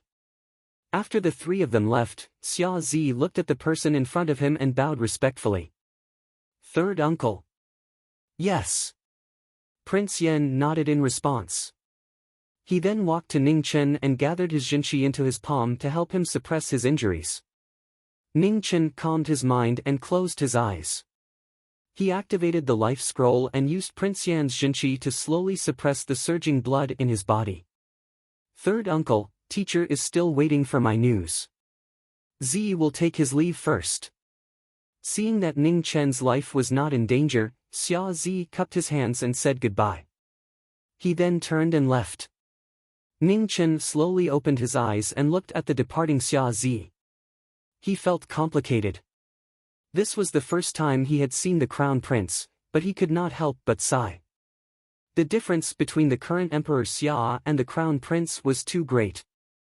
The Emperor Xia's ruthlessness and gloominess and the crown prince's benevolence and righteousness were two polar opposites. Zi is not bad, but he's not suitable to be an emperor, Prince Yan said indifferently. Ning Chen did not refute. What the senior said was true. As an emperor, he could not lack either benevolence or ruthlessness. The crown prince was indeed not suitable. Of course, the Emperor Xia was even more unsuitable. Let's go. Follow me back to the residence first. Prince Yan waved his hand and a sword rack appeared in front of Ning Chen. Ning Chen did not say anything else. He carried the sword rack on his back and looked at it. Little Mingyue lay on Ning Chen's back and curiously pulled at the swords on the rack, but she could not pull any of them out. Mingyue, don't be naughty, Ning Chen said softly. The little girl withdrew her hand and smiled embarrassedly. Senior, please keep this a secret, Ning Chen said with a hint of pleading. Okay, Prince Yan did not turn his head. Little Mingyue was confused. She did not understand what the two of them were talking about. Ning Chen rubbed the little girl's cloth hat and did not explain. When little Mingyue touched the sword on the rack, the fact that she was a girl was no longer a secret. In the world, only Prince Yan could sense the sword's aura. Back then, it was because he had touched the azure sword that his secret of being a fake eunuch was exposed. Fortunately, Prince Yan's temperament was indifferent and he did not take this matter to heart. They quickly arrived at Prince Yan's residence. A beautiful maid brought little Mingyue back to her room to rest. Ning Chen followed Prince Yan to the study. Senior, was the commotion outside northern Meng City caused by your battle with that sword in Sword City? Ning Chen hesitated for a moment before asking the question that had been in his heart for a long time. Yes, Prince Yan nodded. Did you obtain that sand sword? Ning Chen continued to ask. Prince Yan's hand moved slightly. Fine sand flew out of the rack and condensed into a light yellow sword. Ning Chen's pupils constricted. What a strange sword. There really were all kinds of strange things in the world. Did that sword in Sword City lose? Ning Chen's eyes flashed. Sword City's sword was an invincible legend in the hearts of all swordsmen. It was hard to imagine that it would lose. He did not lose, but I won. Prince Yan waved his hand. The sand sword scattered and returned to the rack. Ning Chen was startled. He did not understand. I got there before him, so the sword must be mine. In other words, if he got there first, the sword was his, explained Prince Yan calmly. Ning Chen did not understand. His cultivation level was still very low. He could not imagine what had happened that day. At this moment, hurried footsteps came from outside the door. An anxious voice rang out. Prince, news has come from the palace. His Majesty was attacked by an assassin and died. How? The sudden news caused Ning Chen's heart to tremble violently. For a moment, he couldn't believe it. Let's go. Follow me to the palace, said Prince Yan. He quickly reacted. What about Mingyue? Ning Chen asked worriedly. Don't worry. There are housekeepers in the residence. As long as they are not Xiantian, no one can hurt her, replied Prince Yan. Ning Chen nodded. He carried the rack and followed Prince Yan out of the residence. At the same time, in the imperial city, those who stood at the top of the Xia dynasty all received the news of Emperor Xia's death. They were shocked and immediately chose to enter the palace. This was an earth-shattering event. Emperor Xia's death was too sudden. The Xia dynasty might once again be plunged into a bloodbath. Outside the heavenly mandate palace, the 3 chancellors, the 9 ministers, and the feudal lords of the imperial city had all arrived. However, at this moment, there were only 3 people who attracted the most attention. The first Prince Xia Zi, the third Prince Xia Yanwu, and the 10th Prince Xia Mingri. They were the princes of the Xia dynasty most likely to become the new emperor. They would also decide the future direction of the Xia dynasty. The fact that Emperor Xia had not chosen a successor was the biggest hidden danger. Now that Emperor Xia was dead, the throne of the Xia dynasty was also uncertain. In the distance, Prince Yan walked over step by step. Behind him was Ning Chen, who was carrying a sword on his back. They immediately attracted everyone's attention. They had all heard the big explosion tonight clearly. They were very curious about the main character of the night before. It had to be said that this newly appointed Marquis Jiming was very lucky. This was the first time that Emperor Xia had failed to kill someone. Greetings, Prince Yan. All the officials bowed. Although the legend of the Xia dynasty did not care about politics, it did not stop him from having the highest title. No one dared to miss this bow. Rise, said Prince Yan indifferently. Thank you, Prince Yan. All the officials stood up. Third brother, long time no see. At the same time, Prince Hua stepped forward and bowed. 7 years. Prince Yan's eyes flashed with a touch of sadness. 7 years was not a long time, but it was also not a short time. His fourth brother was gradually showing signs of age. Time was merciless. It made people grow old in the blink of an eye. Big brother, looking at the heavenly mandate palace, Prince Hua sighed again. Although he had been put under house arrest by Emperor Xia in the imperial city for more than 10 years, he was still alive compared to his other brothers. After a person died, all grievances would vanish like smoke. All that was left was regret. The hatred of the past had faded after more than 10 years of house arrest. He was tired of hating and had come to terms with it. In life, one could not live with hatred in their hearts. Now that Emperor Xia was dead, only the 3 of them were left of more than 10 brothers. Let's go to the palace and send him off for the last time. With that, Prince Yan walked toward the heavenly mandate palace. Behind him, all the officials followed the 2 princes into the palace. After entering, they all knelt down respectfully. Not long after, Prince Zhongsun walked in wearing a crown of dragon and phoenix pearls. He wore a robe with golden dragon and phoenix patterns. Looking at Emperor Xia on the dragon throne, he sighed deeply. It was difficult to say whether he was happy or sad. They had been together for more than 10 years. Today, they were going to send each other off in luxurious clothes. On the dragon throne, Emperor Xia's eyes were wide open. He was laughing with a hint of madness. He had no regrets in this life.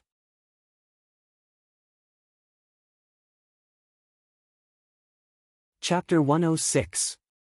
Within 2 days, the news of Emperor Xia's death had spread throughout the world. Everyone was shocked speechless. This time, Emperor Xia was truly dead. Moreover, behind this shocking news, there was an equally frightening truth. Emperor Xia had died in an assassination attempt. The assassin was Consort Wan of the Western Palace. Wan Yinshang had been in the palace for 9 years. No one expected her to act only now. Very few people knew that the Western Palace's Consort Wan was Qing Wuhan of the Qing clan. And those who knew would never say it out loud. The war between the 2 dynasties had gone through too many twists and turns, ups and downs. Today, neither dynasty had an emperor. It had to be said that it was a kind of irony. It was hard to say who was the happiest about Emperor Xia's death, but there were definitely people who were happy. Little Mingyu was one of them. Ning Chen needed to recuperate, so he stayed in Prince Yan's residence for the time being. Little Mingyu naturally stayed as well. Although the little girl was a captive, hostage in name, she was no different from an ancestor. She had a butler to protect her, so there was no need to worry about her safety. Ning Chen didn't restrict her freedom either. She could do whatever she wanted. Emperor Xia was dead, and eunuch Pei was in seclusion. No one in the imperial city would cause trouble for him and little Mingyu for the time being. Now, everyone was paying attention to which prince would inherit the throne. The powerful officials in the court were also quickly choosing sides. It would probably take a while before anyone had time to care about them. Zhang Sun was probably having a headache. Emperor Xia's funeral and the appointment of the crown prince required her attention. But he couldn't help with these matters, so he was happy to be idle.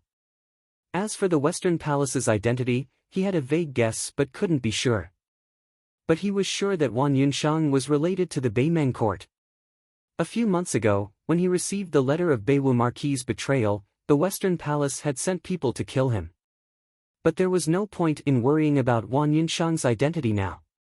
Emperor Xia's death was a fact. At this juncture, no one would admit it. There were too many mysteries in history. This one didn't make much of a difference. Prince Yen was rarely in the manor these days. He had probably been dragged away by Zhang Sun. Zhang Sun was the best coolie in the world. If not for the fact that he could not help much, he probably would not have been able to escape. It could be said that the 2 days after Emperor Xia's death were the most leisurely days he had had since he came to this world. He didn't need to work, fight, or take care of his child. Bad guy, I'm back. At this moment, little Mingyu ran back happily in her cloth hat. The butler behind her had a helpless look on his face as he carried a bunch of things in his arms. Ha! Ning Chen felt very good in his heart. Seeing others in pain was really a pleasurable thing. Uncle Rong, thank you for your hard work. Although he was gloating in his heart, Ning Chen still revealed a bashful and grateful smile. It's fine. Just focus on recuperating, Uncle Rong replied with a bitter smile. Uncle Rong, what's the situation outside? Is it still so chaotic? Ning Chen asked curiously. It's much better. The Marquis of Taiping and the Marquis of the blood-clad Marquis dragged their injured bodies out to take charge. At least some of the restless people have some fear and temporarily restrain themselves, Uncle Rong replied.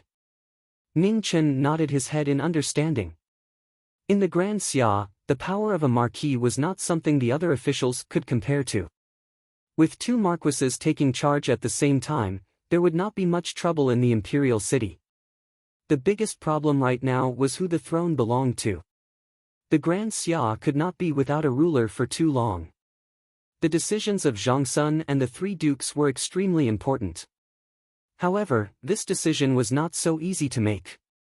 Every prince had their own officials supporting them. Even the 3 dukes were not united internally.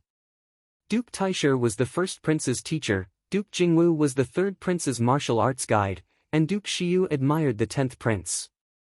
In short, the situation was a mess that could not be sorted out in a short period of time. Logically speaking, the first prince was the eldest son.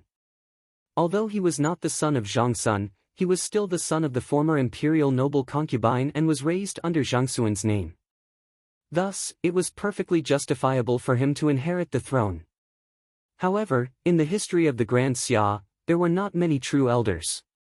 This seemingly justifiable reason was actually not very convincing. In addition, the other 2 princes were equally outstanding. The strength of their support was also not to be underestimated. It had to be said that with the death of Emperor Xia, the Grand Xia would indeed be in chaos for a while. Who knew what that woman, Fan Lingyue, would do that again? Women being too smart was indeed a scary thing. Ning Chen felt a headache coming on. He did not want to think about it anymore. With great difficulty, he sorted out his emotions. Just as he was about to reach out and snatch little Mingyu's snacks, a voice that he did not want to hear rang out. Announcing the Empress's imperial decree, Marquis Zhang Sun is to enter the palace. A young eunuch walked into the prince's residence and directly read out Zhang Xuan's decree. Ning Chen was immediately displeased. As expected, he did not escape. However, what made him even more displeased was that he did not dare to resist. Mingyu, are you going? Ning Chen turned his head and glanced at the little girl beside him who was eating a table full of snacks. I'm going. Mingyu threw down the snacks in her hand and replied. Let's go. Ning Chen took little Mingyu's hand and bade farewell to Uncle Rong. Then, he followed the young eunuch to the palace. The palace was now heavily guarded. The figures of the imperial guards could be seen everywhere. Every one of them had a faint murderous aura. They must have dealt with many people these days. Zhang Sun was waiting for him in the heavenly mandate palace. Now that he was no longer a eunuch, he definitely could not enter Weiyang Palace. It was very troublesome to meet Zhang Sun. According to the rules of the Grand Xia, the imperial harem could not interfere in politics. Usually, even Zhang Sun could not privately summon foreign officials. However, special times called for special treatment. Now that the Grand Xia was on the brink of crisis, if Zhang Sun did not come out to help stabilize the situation, the imperial court would be in chaos. In the heavenly mandate palace, Zhang Sun sat there quietly. Qing Ning was not by his side. It seemed that she had something to do and left. Ning Chen held little Mingyu's hand and walked over. He respectfully knelt down and saluted, causing little Mingyu to be stunned. Would a bad person salute someone? This was the first time she had seen it. That's enough. I don't usually see you following the rules so well, Zhang Sun said irritably. Ning Chen got up. He felt a little uneasy. Zhang Sun seemed to be in a bad mood. This time, he was most likely going to be struck by lightning. I am very busy, so I'll make it short. The Northern Meng military advisor needs you to talk to him. How the discussion goes, you can consider it yourself. I can't be bothered to say threats like bringing your head to me. However, before I clean up this mess, I don't want to see the Northern Meng's army under my nose. There were no outsiders present. Zhang Xuan's tone was very impolite. She only made requests and did not care about the specifics. She did not have the energy to care. These matters in the palace were enough for her. Just me alone? Ning Chen asked, puzzled. Why are you going alone? Do you want to die? Zhang Sun was so angry that she wanted to kick him. Ning Chen's neck shrank after being scolded and he immediately lowered his head. Zhang Sun suppressed the irritation in her heart and said in an unfriendly tone, the Marquis of Blood-Clothed will go with you. In addition, I will send you 5,000 imperial guards to accompany you. In addition to the 70,000 soldiers in Beichui City, no matter what you do, you have to delay until Great Xia recovers. Ning Chen nodded fiercely and did not dare to say anything more. Go back and prepare today. We will set off early tomorrow morning. Alright, you can go. After saying this, Zhang Sun waved her hand and directly drove him away. Hearing this, Ning Chen did not say anything. After saluting, he quickly turned and left. Little Mingyu was also shocked by Zhang Xuan's aura and looked a little silly. After leaving the heavenly mandate palace, the two of them let out a sigh of relief at the same time. She's so fierce. Little Mingyu said with lingering fear. I'm used to it. Ning Chen was covered in cold sweat. Do you think Sister Lingyue will withdraw the army? Mingyu looked up and asked. Ever since she saw so many soldiers who died in Beizhong Plain, she felt more and more that war was wrong. Ning Chen did not answer directly but asked, if you were still in Beimeng Imperial Palace and ordered Fan Lingyue to withdraw the army, do you think she would? Mingyu thought for a while and finally shook her head in frustration. No. Although Sister Lingyue doted on her a lot, it was impossible for her to compromise on this kind of matter. She had not taken over the government and her power was limited. As long as Sister Lingyue insisted on not withdrawing, she could not do anything. Does Fan Lingyue look like a bad queen? Ning Chen did not want little Mingyu to be too depressed and joked. Just a little. Mingyu stretched out her little finger and secretly gestured. Ha, you've improved. Ning Chen chuckled. At least he did not tell her the story in vain. Was this considered educating her from a young age? Fan Lingyue had already grown up bad. He had to quickly grow a kind little flower. A day passed quickly. On the second day, the army set out. The 5,000 imperial guards headed north in a grandiose manner. Marquis Bloodrobed rode at the front of the army, wearing a dark red battle suit. He was the most hard-working martial marquis in Xia. He had guarded the Western Territory for many years and fought against the entire Eternal Night cult. Marquis Bloodrobed was defeated in a battle with a martial monarch and was seriously injured. However, in this world, how many people could survive in the hands of a martial monarch? Marquis Bloodrobed was only a half-step Xiantian, but he was able to do something that even Xiantian could not do. This was the first time Ning Chen and Marquis Bloodrobed met. After meeting, Ning Chen respectfully bowed. This martial marquis who did not hesitate to strike a stone with an egg in order to protect Xia's borders was truly worthy of respect. Marquis Bloodrobed was not good with words and only nodded slightly. The mighty army rushed day and night and rarely rested. The imperial guards were all experts with a foundation in martial arts. This kind of intensity was still acceptable. However, little Mingyu was suffering. The little girl could not stand the bumpy ride on the horse. Ning Chen's heart ached when he saw this, so he got off the horse and carried little Mingyu on his back and followed the army on foot. A strange look flashed through Marquis Bloodrobe's eyes, but he did not say anything. 7 days later, the army that had rushed day and night finally arrived at Beizue City. On the opposite side, Northern Meng's main camp had already been stationed for half a month. The soldiers and horses were orderly and could attack at any time. On this night, Ning Chen wrote a letter and sent it to Northern Meng's main camp, which was 15 kilometers away. The content was very simple. There were only 11 words: Mingyu is in my hands. Come out and talk.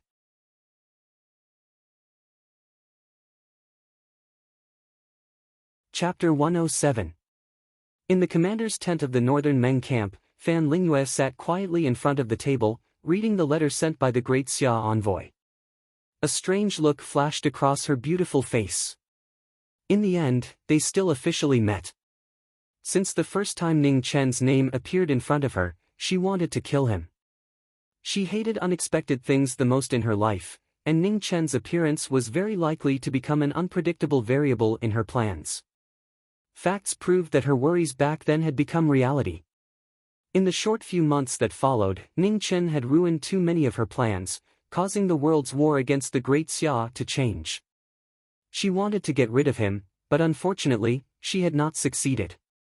Now that things had come to this, she could only accept it. Thinking of this, Fan Lingyue looked at the envoy in front of her and said calmly, "Go back and tell Ning Chen that I will wait for him before the Ming army arrives." The envoy of the Great Xia dynasty bowed and left. After the envoy left, Fan Lingyue looked at the letter on the table and slowly closed her eyes. Her mind was heavy as she weighed the pros and cons. Behind her, Qing Wuyo looked a little worried, but did not dare to disturb her. The atmosphere in the tent was quiet and somewhat oppressive. After a long time, Fan Lingyue opened her eyes and made up her mind. She could not ignore Mingyu's safety, and Ning Chen very likely already knew that Mingyu was a girl. Once exposed, it would be a heavy blow to the Northern Meng royal court. The empress could not be accepted by the world, and Northern Meng was no exception. She had to save Mingyu, but it was impossible to retreat. Fortunately, Ning Chen also had his own weaknesses, and she was not completely helpless. "Men," Fan Lingyue said. Present, a general walked in and bowed respectfully. "Send this letter to Sword City." Fan Lingyue took out a letter that she had prepared long ago and instructed. Yes, the general took the letter and left quickly. How is the southwest? That little bald donkey has been in Northern Meng for some time. Has the old monk still not made up his mind? Fan Lingyue asked calmly. According to the report of the spies, the abbot of Du-Yi Temple has already begun to recall the monks of the Buddhist kingdom. It should be soon, Qing Wuyo replied seriously. Buddhists who preach justice can't resist temptation in the end. In this world, there is no such thing as absolute justice, Fan Lingyue sneered softly, her tone slightly mocking. "You can leave now." After asking all the questions, Fan Lingyue asked. "Military advisor, His Majesty is here." Qing Wuyo opened his mouth, and there was a trace of uneasiness in his eyes. He didn't know what the military counselor was planning, but there was no doubt that Great Xia would make an issue out of the safety of the emperor. He was worried that the military counselor would compromise, but he was even more worried that the military counselor would remain indifferent. Now, the safety of His Majesty and the advance and retreat of the Northern Meng army were all in the hands of the military advisor. No matter what he chose, there was no solution. "I know what I'm doing." "You may leave," Fan Lingyue said indifferently. "Yes." Qing Wuyo sighed softly and turned to leave. Now, he could only hope that the military advisor would be able to lead the Northern Meng army out of this dilemma. Northwest City. Ning Chen stood in front of the window in his room, similarly thinking of a countermeasure. The person he had to face was Fan Lingyue, the smartest woman in the world. The slightest bit of carelessness would cause him to pay an unbearable price. He had never underestimated this woman, yet he had still suffered in the hands of Fan Lingyue time and time again, almost dying a few times. If it wasn't for his luck, he would already be drinking tea with the King of Hell right now. Transmigration wasn't omnipotent, but Fan Lingyue was omnipotent. He had suffered enough losses. Now, his only advantage was that he had little Mingyu in his hands. Fan Lingyue would more or less have some misgivings. In addition, Mingyu was a girl's secret, so he could use it to exchange for something. He promised little Mingyu that he wouldn't tell anyone because he was afraid that the little girl would be hurt, and Fan Lingyue wouldn't know. With such a good advantage, it would be a waste not to use it. Fan Lingyue would definitely not agree to retreat. How to make the best use of the trump card in his hands was the most important thing for him to consider. There weren't many soldiers in Northwest City, only 70,000. In addition to the 5,000 imperial guards that he and the Marquis brought, it wasn't even a third of the Northern Meng army. 75,000 against 250,000, including 100,000 iron cavalry and 10,000 heavy cavalry. No matter how he thought about it, it was an extremely nonsensical matter. Northern Meng's iron cavalry weren't idiots who didn't know how to fight after getting off their horses. Moreover, the truly terrifying thing was the 10,000 invulnerable heavy cavalry. On the battlefield, they were killing machines that couldn't be stopped. There were no more than 10,000 heavy cavalry. If there were more than 10,000 heavy cavalry, they couldn't be stopped. In the east, the Eternal Night cult relied on 30,000 heavy cavalry to beat Great Xia. If it wasn't for Marquis Kaixuan and the 100,000 Blackwater army, the east side of Great Xia would have been destroyed long ago. Northern Meng didn't have as many heavy cavalry as the Eternal Night cult, but there were still 10,000 of them. On the battlefield, they were still invincible and unstoppable. Great Xia only had Marquis Kaixuan and the 100,000 Blackwater army. It wasn't easy to deal with the martial lords and the heavy cavalry of the Eternal Night cult, so it was impossible for them to have extra energy to care about this side. The matter of reinforcements couldn't be hoped for in the short term. Zhang Sun was already having a hard time holding on in the imperial city. The sudden death of Emperor Xia had an even more obvious impact.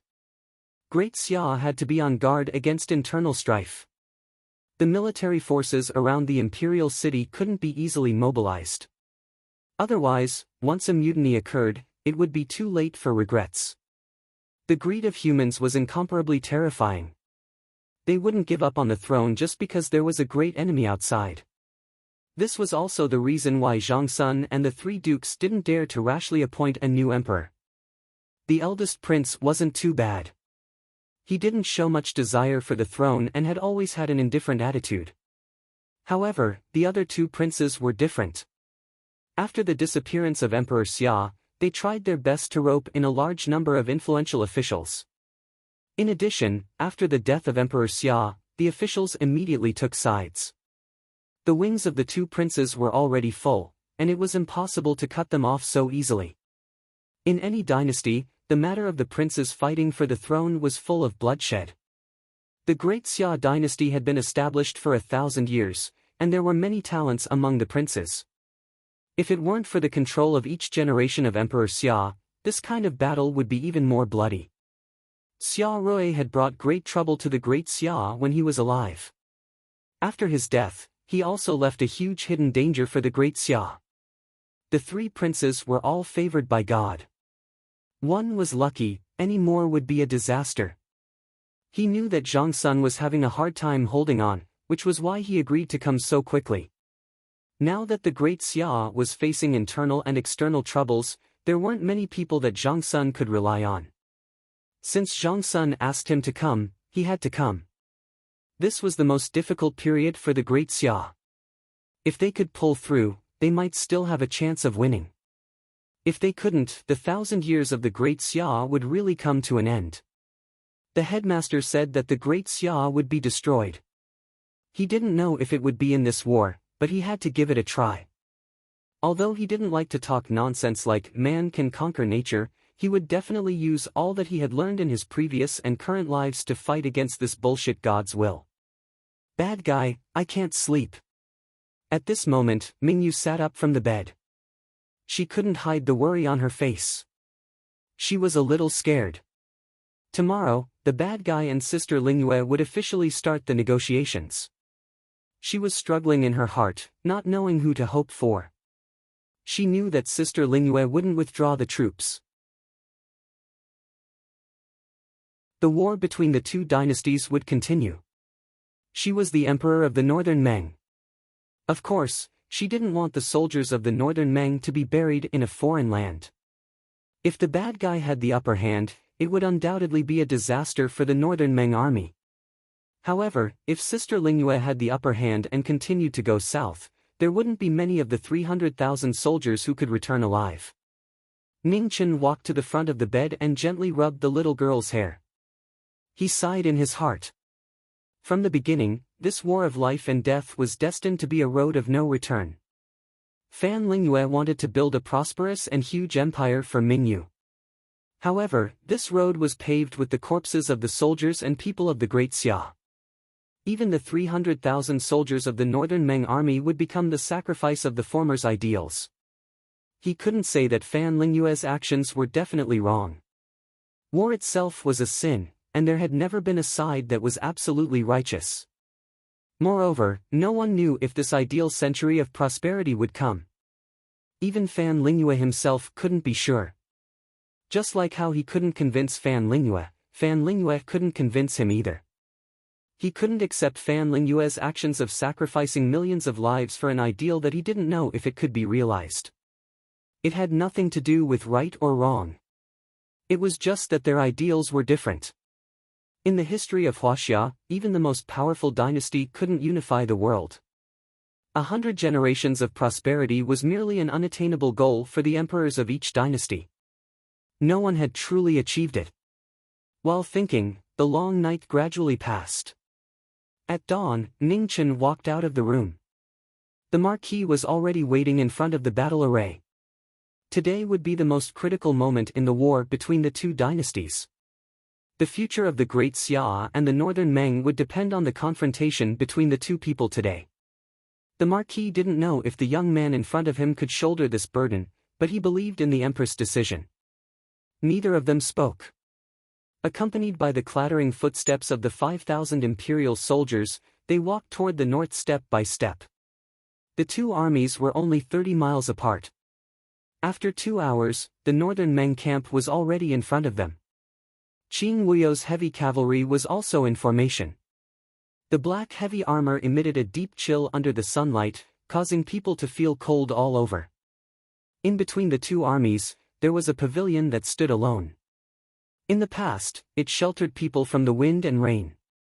Today, it would become the place where the two dynasties clashed. Fan Lingyue sat quietly in the pavilion. She was dressed in a light blue robe.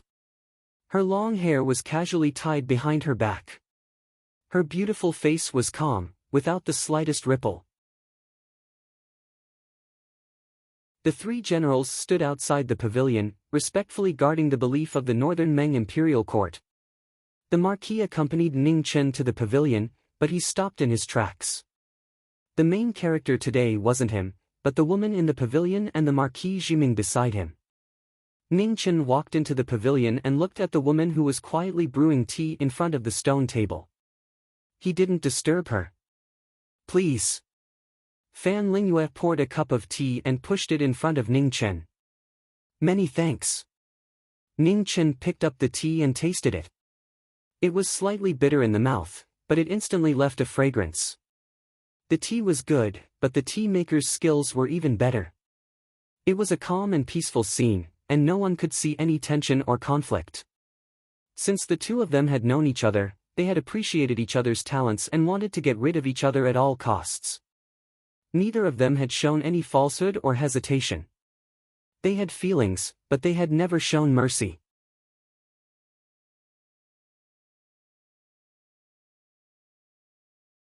Chapter 108. Outside the pavilion, Marquis blood-clad and the three generals were waiting calmly without any emotion. They all knew that this confrontation would last for a long time. Every decision made by the two people in the pavilion would affect the future of the two dynasties. Northern Meng and Great Xia had been fighting for so long, and the situation was clear. Northern Meng obviously had the upper hand. Therefore, Northern Meng still had the initiative in this negotiation. Fan Lingyue had single-handedly pushed Great Xia into its current precarious situation. This time, the assassination of the Xia emperor had caused this thousand-year-old dynasty to have the tendency to fall apart. Ning Chen was very clear that the death of the Xia emperor was definitely related to Fan Lingyue. This stab was too ruthless and too timely. Back then, if the Xia emperor had died on that mountain, Great Xia would not have reached its current state. At that time, the two princes' wings were not fully grown yet. Furthermore, the Xia emperor had fallen off the cliff and disappeared. No one could be sure whether he was dead or alive. Most of the nobles in the court chose to observe and did not dare to take sides easily. And now, the third prince and the 10th prince had already established their power. Their power spread throughout the court. If they wanted to remove them, Great Xia would definitely suffer a great loss. Human nature was greedy. For the sake of that dragon throne, there were times when people would do anything. Fan Lingyue was the best at grasping people's hearts. Step by step, she pushed Great Xia into a mountain of blades and a sea of flames. Great Xia could not avoid it and could only endure. In the pavilion, the two people each had their own thoughts. However, on the surface, they were still calm as they brewed tea and tasted it. Other than being enemies, they were also friends in the past. "How's the taste?" Fan Lingyue asked softly. "It's slightly bitter in the mouth and sweet in the aftertaste." "It's good tea," Ning Chen commented. "This tea comes from northern Meng's Yinwu mountain. The environment there is extremely cold, so the taste of the tea is different from the rest," Fan Lingyue explained as she poured another cup of tea and pushed it in front of Ning Chen. "I really didn't expect you to have such outstanding attainments in the art of tea in the Central Plains," Ning Chen said emotionally. The art of tea was easy to learn but not perfect. It required a lot of time and energy to practice. However, this principle seemed to have no effect on Fan Lingyue. He really wanted to know if there was anything in the world that this woman could not do. Hearing the praise in Ning Chen's words, Fan Lingyue smiled faintly. She studied the culture of the Central Plains for no other reason than to better understand this beautiful land. Only by knowing yourself and your enemy would you be able to win 100 battles. "Is Mingyue alright?" Fan Lingyue lowered his head and asked while making tea. "I can eat and sleep. I can't be any better," Ning Chen replied. "Then I'm relieved," Fan Lingyue replied softly, then continued, "I really didn't expect that you would be able to barge into Northern Meng's imperial palace and kidnap Mingyue. Fortunately, Emperor Xia is also dead, so we can be considered to be tied." "You sent concubine Wan, didn't you?" Ning Chen asked. "Yes." Fan Lingyue didn't deny it. "Who is she?" Ning Chen asked the question that he had never dared to confirm. "Qing family's eldest daughter, Qing Wuhan," Fan Lingyue replied honestly. "As expected." Ning Chen sighed inwardly. When he was in northern Meng's capital, he had heard that Qing family's eldest daughter hadn't shown herself for 9 years. At that time, he didn't take it to heart. It was only when Emperor Xia was assassinated that he thought of this matter again. The timing of Qing Wuhan's disappearance and concubine Wan's entry into the palace was too coincidental. No matter how he looked at it, it was suspicious. The army behind you is too close to Beichui city. Mingyue is afraid of noise, so you should retreat a little. Ning Chen took a sip of tea and said very naturally. How much? Fan Lingyue poured another cup for him and asked. Like before, 200 li, Ning Chen said after thinking for a while. All right, but I want to see Mingyue, Fan Lingyue said. Ning Chen didn't immediately agree and said, this matter is a little troublesome. I need to think about it. He had to be more careful with this woman in front of him. Right now, little Mingyue was his only advantage, and he couldn't afford any mistakes. The northern Meng army will retreat when you've thought it through. Of course, the limit is 3 days, Fan Lingyue said calmly. Ning Chen nodded. He needed to make some preparations to prevent any accidents from happening. Let me remind you, the old monk in the southwest is about to be unable to sit still. You also know that if those monks stop meditating and chanting, it won't be a good thing for Great Xia. Fan Lingyue suddenly changed the topic. Hearing this, Ning Chen's hand that was holding the cup suddenly paused. This was a huge matter. Once that old monk took action, Great Xia's southwest border might not be able to be protected. Although Marquis Wanchuan's strength was second only to Marquis Kaishian, it wasn't enough to contend against a 3-disaster Xiantian expert. Du Yi Temple wasn't just a simple temple. It was a Buddhist country with over 10,000 disciples and was extremely difficult to deal with. Fan Lingyue, if you drive the tiger to devour the wolf like this, you'll draw fire to yourself sooner or later, Ning Chen warned as his face gradually darkened. You don't have to worry about this. Since I have the ability to drive the tiger, I also have the ability to kill the tiger.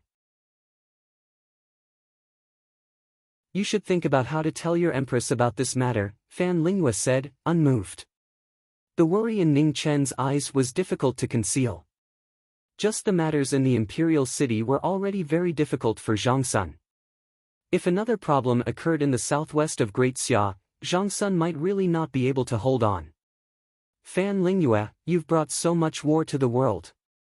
Even if you win the war, the ones who will suffer are still the people of the 2 dynasties, Ning Chen sighed softly. Life is full of emotions. First it's bitter, then it's sweet. If you don't experience the bitter end, how can you cherish the sweet end? Just like this tea, if it's sweet as soon as it enters your mouth, the aftertaste will just be a dull aftertaste, Fan Lingyue said indifferently. But life isn't like tasting tea. Even after suffering, it doesn't mean that happiness will come. You can't decide the lives of others, Ning Chen said in a low voice. Fan Lingyue glanced at the former, a hint of mockery flashing across her beautiful face. In this world, it has always been the strong dominating the weak. Are you really so naive as to think that everyone can decide their own fate? Ning Chen was silent, not replying. Fan Lingyue stood up, his eyes turned to the south as he continued, the weak depend on the strong, and the strong depend on the stronger. This is the nature of humans. It's impossible for there to be absolute fairness in the world.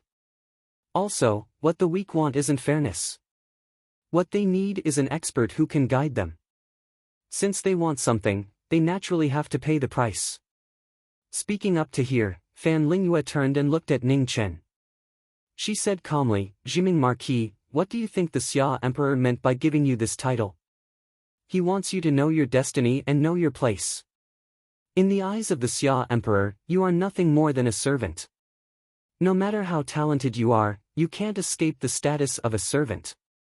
The Xia Emperor is a strong person, so he has the authority to do this. And you can only accept it. Ning Chen sighed softly. He couldn't refute that. What Fan Lingyue said was the truth, and there was nothing to argue about. Fan Lingyue saw everything clearly, but because of this, she was very cold to everything. She only cared about the end result. As for the process in the middle, it was meaningless to her. Just like the millions of civilians in Yengue City, their deaths were only because Fan Lingyue didn't want to waste too many soldiers in Yengue City. Massacring the city was the simplest and most effective method. In the history of Huaxia, such things had happened before.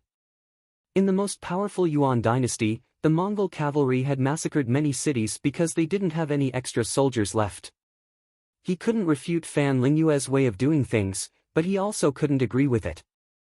Their different ideologies were the main reason why the distance between them was growing.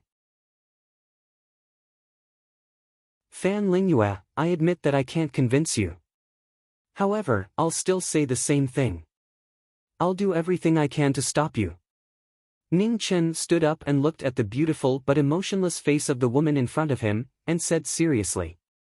I hope you can do it. Fan Lingyue said calmly. The atmosphere of the conversation had already turned stiff. There was no point in continuing. Ning Chen cupped his fists and said goodbye, then turned and left. Today's negotiation had just begun. Even so, the information he received was enough to give Zhang Sun a headache. When he met that little bald donkey in northern Meng, he already felt strange. He didn't expect that Fan Lingyue would really drag the Du Yi temple into the war. After Ning Chen left, in the pavilion, Fan Lingyue picked up a cup of tea. Just as she was about to drink it, she suddenly coughed violently. The tea was dyed red in an instant. If possible, she really wanted to borrow another 10 years of time from the heavens. Then, she had 100% confidence that she would be able to build a huge empire for northern Meng.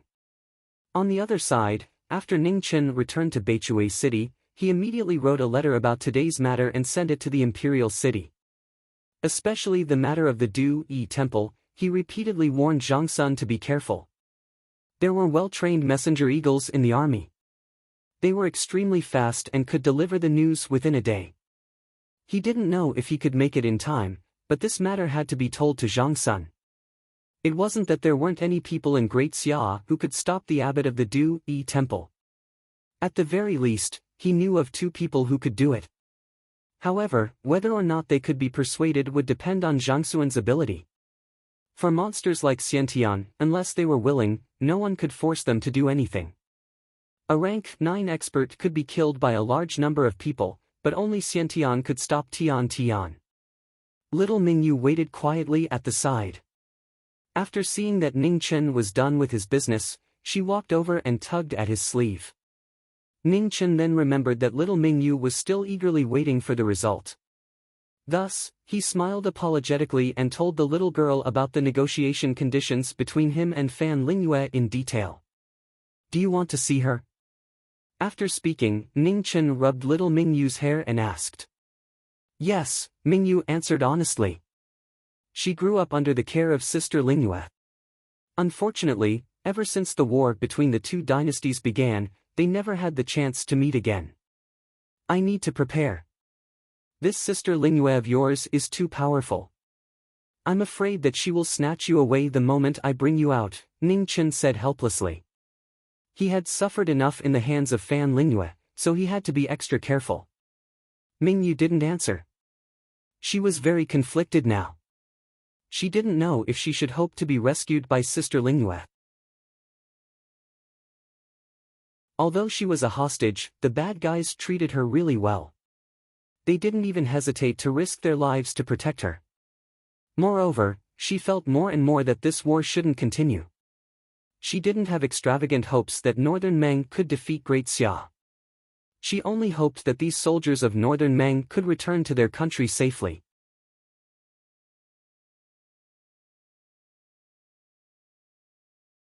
Chapter 109. Zhang Sun's reply arrived the next day, asking Ning Chen to delay Fan Lingyue and the Northern Meng army no matter what. As for the southwest of the Great Xia, she would ask the dean of the academy to deal with it. After reading the letter, Ning Chen was temporarily relieved. With the dean holding back the abbot of Du Yi temple, the situation in the southwest of the Great Xia would not worsen in a short time. King Yan's return to the palace was of great significance to the Great Xia. This was also the key reason why Zhang Sun could let the dean go to the southwest border without worry. The reason was simple: the imperial city or the academy must have an absolute master in charge. The situation in the southwest was no longer his concern, so he could concentrate on thinking about how to deal with Fan Lingyue's request. Logically speaking, with the Marquis of Bloody Robe, a half-step to inborn master, and 2 ninth-rank imperial guards in the barracks, there should be no problem in meeting. However, he was still a little worried. Fan Lingyue's intelligence was too terrifying, so no matter how careful he was, it would not be too much. Fortunately, the young general had to stay in Heaven's Gate, so Fan Lingyue had lost a great help. Last time, Emperor Xia buried gunpowder under Marquis Jiming to kill him. Unfortunately, the power of the things developed by the Heavenly Workshop was limited, so he was lucky to escape. However, this method should be good to deal with Fan Lingyue. If he could take this opportunity to kill this woman, it would be the best result, and the great Xia would have one less terrifying enemy.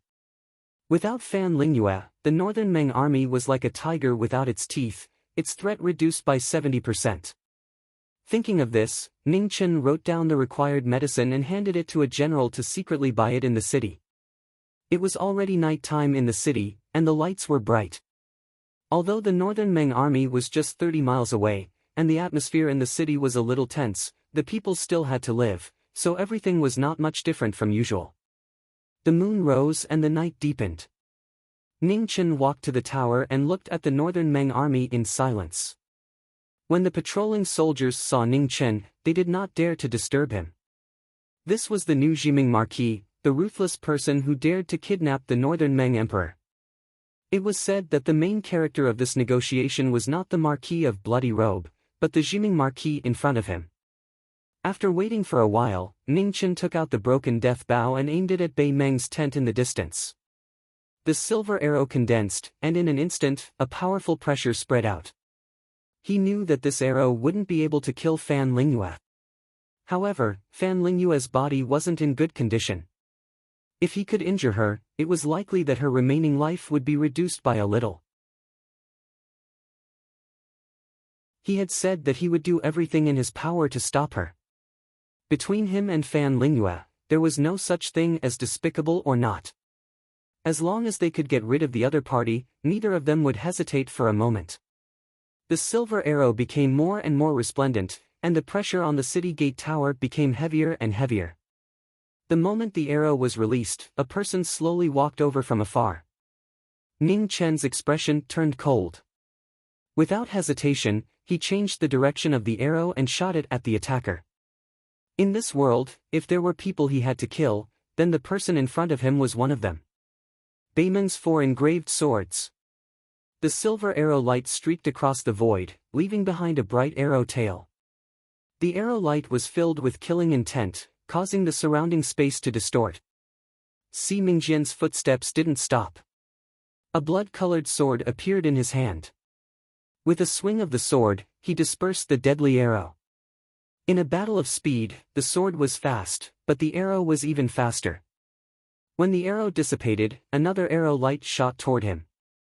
In Si Mingjian's other hand, a golden sword appeared and blocked the arrow light flying toward him again. Ning Chen didn't think that these 2 arrows could hurt Si Mingjian. Therefore, he shot the 3rd arrow. The arrow was like a meteor. At the most beautiful moment, Si Mingjian frowned slightly and stepped back to avoid the arrow light. Unexpectedly, after the 3rd arrow, the 4th and 5th arrows arrived at the same time. The 3 arrows were connected and converged into the most terrifying line, instantly tearing the void around him. The blood-colored sword and the golden sword blocked the first 2 arrows, but they couldn't block the last arrow in time. In the next moment, Si Mingjian's vital energy burst out and resisted the powerful 5th arrow. Whoosh! His vital energy vibrated. Without a doubt, it was at the half-step innate level. The arrow light was blocked and deviated, brushing past Si Mingjian's shoulder. Blood spilled out and dyed his clothes red. Si Mingjian frowned again and the killing intent in his heart grew stronger. This kid's growth was too fast. The last time they met, he was so weak that he couldn't even withstand a single blow. Today, he could already injure him. On the city wall, Ning Chen squinted his eyes. This person had become stronger again. Unfortunately, he could only shoot 5 arrows now. A distance of 1,000 feet was nothing to a half-step innate. Si Mingjian stomped his feet and flew up. The blood-colored moon appeared in the sky and slashed toward Ning Chen. At this moment, a blood-colored figure flashed past and punched the blood-colored moon. The blood-colored clothes were dazzling and fluttering in the wind. It was the Marquis of Xia. In the meeting between the two, the head disciple of Imperial Advisor Bei Meng was fighting against the Marquis of Xia. Between the two, powerful shockwaves continued to wreak havoc, causing the soldiers on the city wall to continuously retreat. Ning Chen looked at the battle between the two. Just as he was about to intervene, his body suddenly stopped and his expression changed. Marquis of Xia, I'll leave this place to you. The situation was critical. Ning Chen didn't have time to say anything. His body flashed and he rushed toward the mayor's mansion. The Marquis of Xia did not answer. Although he could suppress Si Mingjian, he was still a half-step innate expert. He couldn't escape in a short time. Ning Chen moved faster and faster. After reaching the mayor's mansion, he didn't stop and directly rushed to his and Xiao Mingyu's residence. Now that he and the Marquis of Xia had entered the mayor's mansion, they were surrounded by the imperial guards. However, he still felt that something was wrong. Pushing open the door, he saw that Xiao Mingyu was still sleeping on the bed without any surprise. Ning Chen was relieved. Fortunately, he was overthinking. However, at this moment, a sword light came silently without any warning. It was merciless. In the sudden crisis, Ning Chen only had time to see the shadow reflected by the moonlight. He subconsciously turned his body and saw the long sword piercing his shoulder and coming out of his body. The sword pierced through his body, bringing out a large amount of blood. Ning Chen's body staggered and his left hand grabbed the sword edge. At the same time, he endured the pain and forced himself to turn around. He turned back and hit the assassin's chest with his palm. Bang! The black-clothed figure met the attack with his palm and blocked the palm in front of his heart. Waves of the World East. Facing each other in close proximity, Ning Chen fully strengthened his body. Blue light gathered around his body and the power of his palm increased by 30%. The powerful palm power was unstoppable. The black-clothed figure decisively abandoned his sword and retreated 30 feet to avoid this powerful attack. He didn't want to fight. Ning Chen stepped out of the room. With a shake of his left hand, the sword flew out and fell to the ground. He waved his hand and closed the door.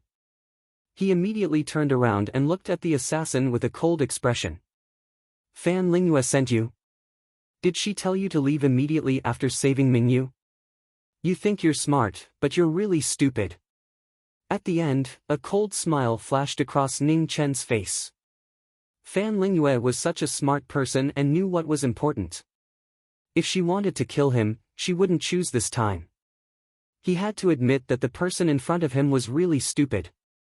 What Sword City wants to do is not allowed to be told by others. The black-clothed figure pulled out another sword from behind and said coldly. Oh? Are you a disciple of Sword City? Second or third? Ning Chen was slightly surprised. No wonder he dared to go against Fan Lingyue's orders. So he wasn't from Northern Meng. Third sword, Jian Luying. The black-clothed figure's tone carried a trace of arrogance. Idiot.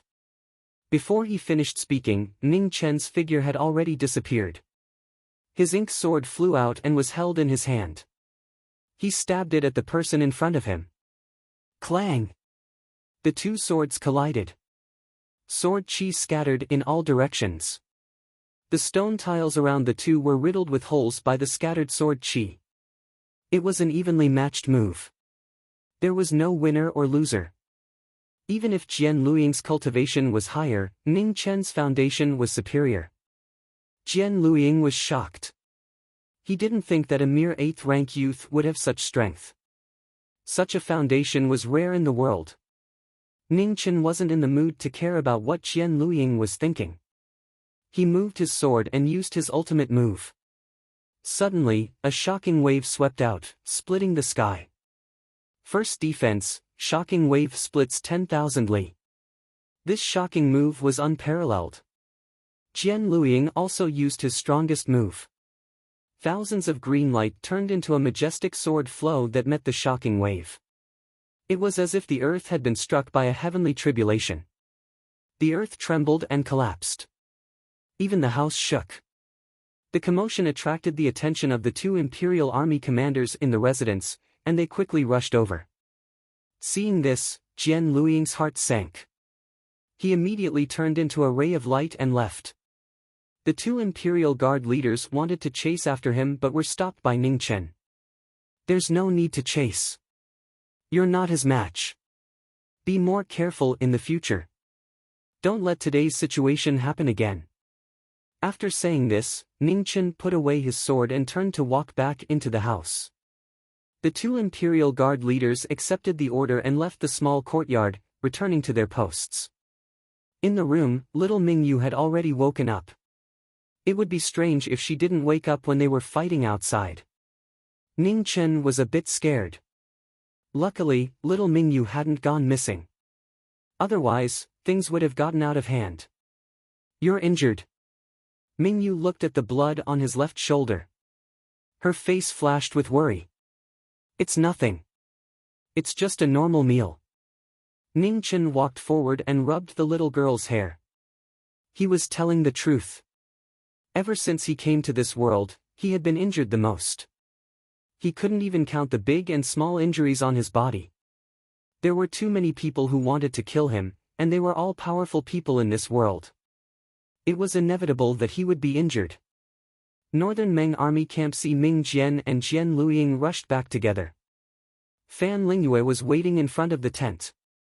When she saw that only the two of them had returned, her expression immediately turned cold.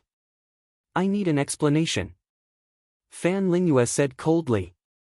"A half-step Xiantian and a peak 9th grade." She had even told them what to do. How could they still fail? Jian Luiying didn't want to say more. He was about to go back to rest when he saw a slender hand reaching for his life. Jian Luiying was shocked. He moved his hand and hurriedly blocked the attack. Bang! The slender hand was weak, but it was unstoppable. With a bang, the former was pushed back. "Did I say you could leave?" Fan Lingyue said coldly. Jian Luiying's body swayed and he vomited a mouthful of blood. His eyes were filled with shock. The Northern Meng Army advisor was actually a peak 9th grade martial artist.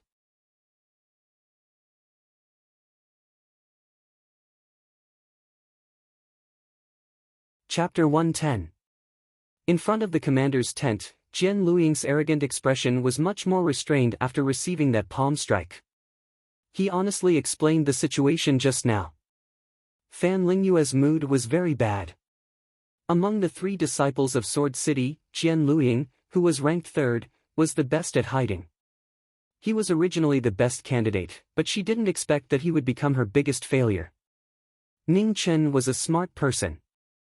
If he failed this time, it would be even more difficult to rescue Mingyu next time.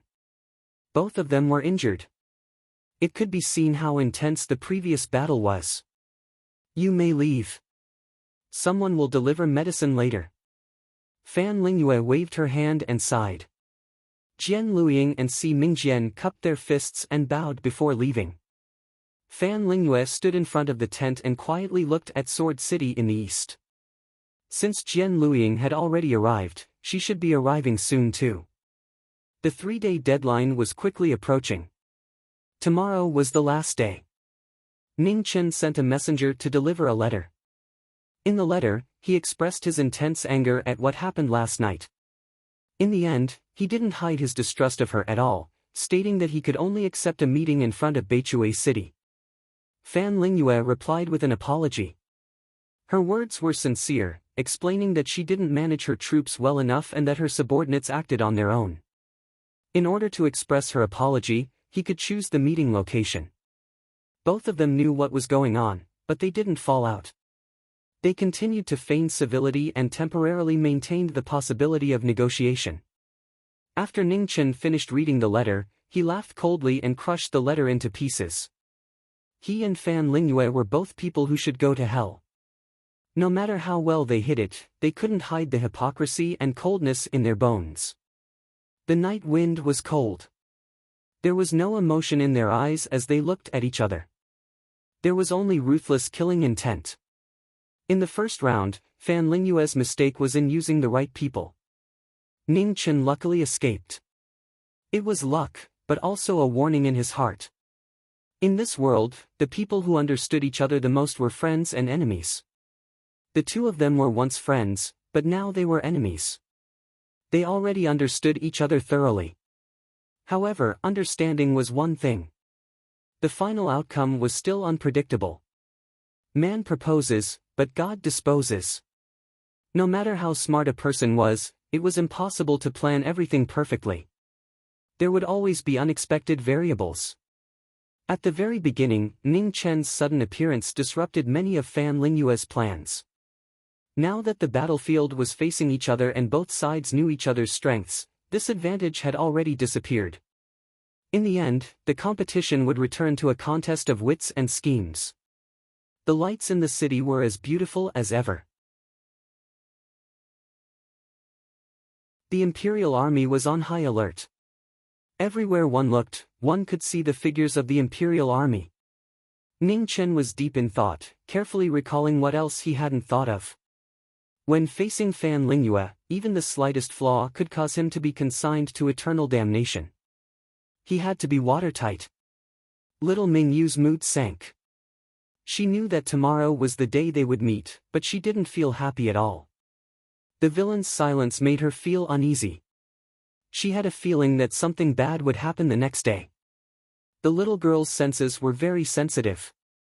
Even though Ning Chen had tried his best to hide the worry in his heart, he still couldn't hide it from Mingyu's eyes. Actually, little Mingyu was the one who was in the most difficult position. She was sandwiched between the two of them and didn't know who to hope for. Ning Chen thought for an entire night and didn't notice any flaws. Only then did he feel slightly relieved. The sun rose and the first rays of the morning sun shone on the earth, illuminating a beautiful golden world. The gate of the city lord's residence opened. Amidst the respectful welcome of the Imperial Army, Ning Chen walked out with little Mingyu and walked towards the city gate tower. In this meeting, everyone had their own plans and schemes. As for the result, they could only leave it to fate. The Imperial Army was ready to set off. The soldiers in the city were also on high alert to deal with any accidents that could happen at any time. The ground in front of the city wall was filled with gunpowder. Only Ning Chen and Marquis blood-robed knew about it. Ning Chen was very clear that when they met, Fan Lingyue would definitely be very careful. He didn't have many chances, so Marquis blood-robed was the most suitable person to ignite it. Holding hands, they walked out of the city and waited below the city. On the city wall, Marquis blood-robed stood with rapt attention, ready to listen to the former's signal at any time and shoot this crucial arrow. In the distance, the northern Meng heavy cavalry walked over with heavy steps. Qing Wuyo was leading the team, wearing heavy armor and full of killing intent. When the two sides were 1,000 feet apart, the northern Meng heavy cavalry all dismounted and knelt down in front of Mingyu. "Long live your majesty, long live your majesty, long live your majesty." The armor clanged, but it couldn't stop the heavy cavalry's determination to kneel down. Fan Lingyue was strict in managing the army, and no one was an exception. "Rise."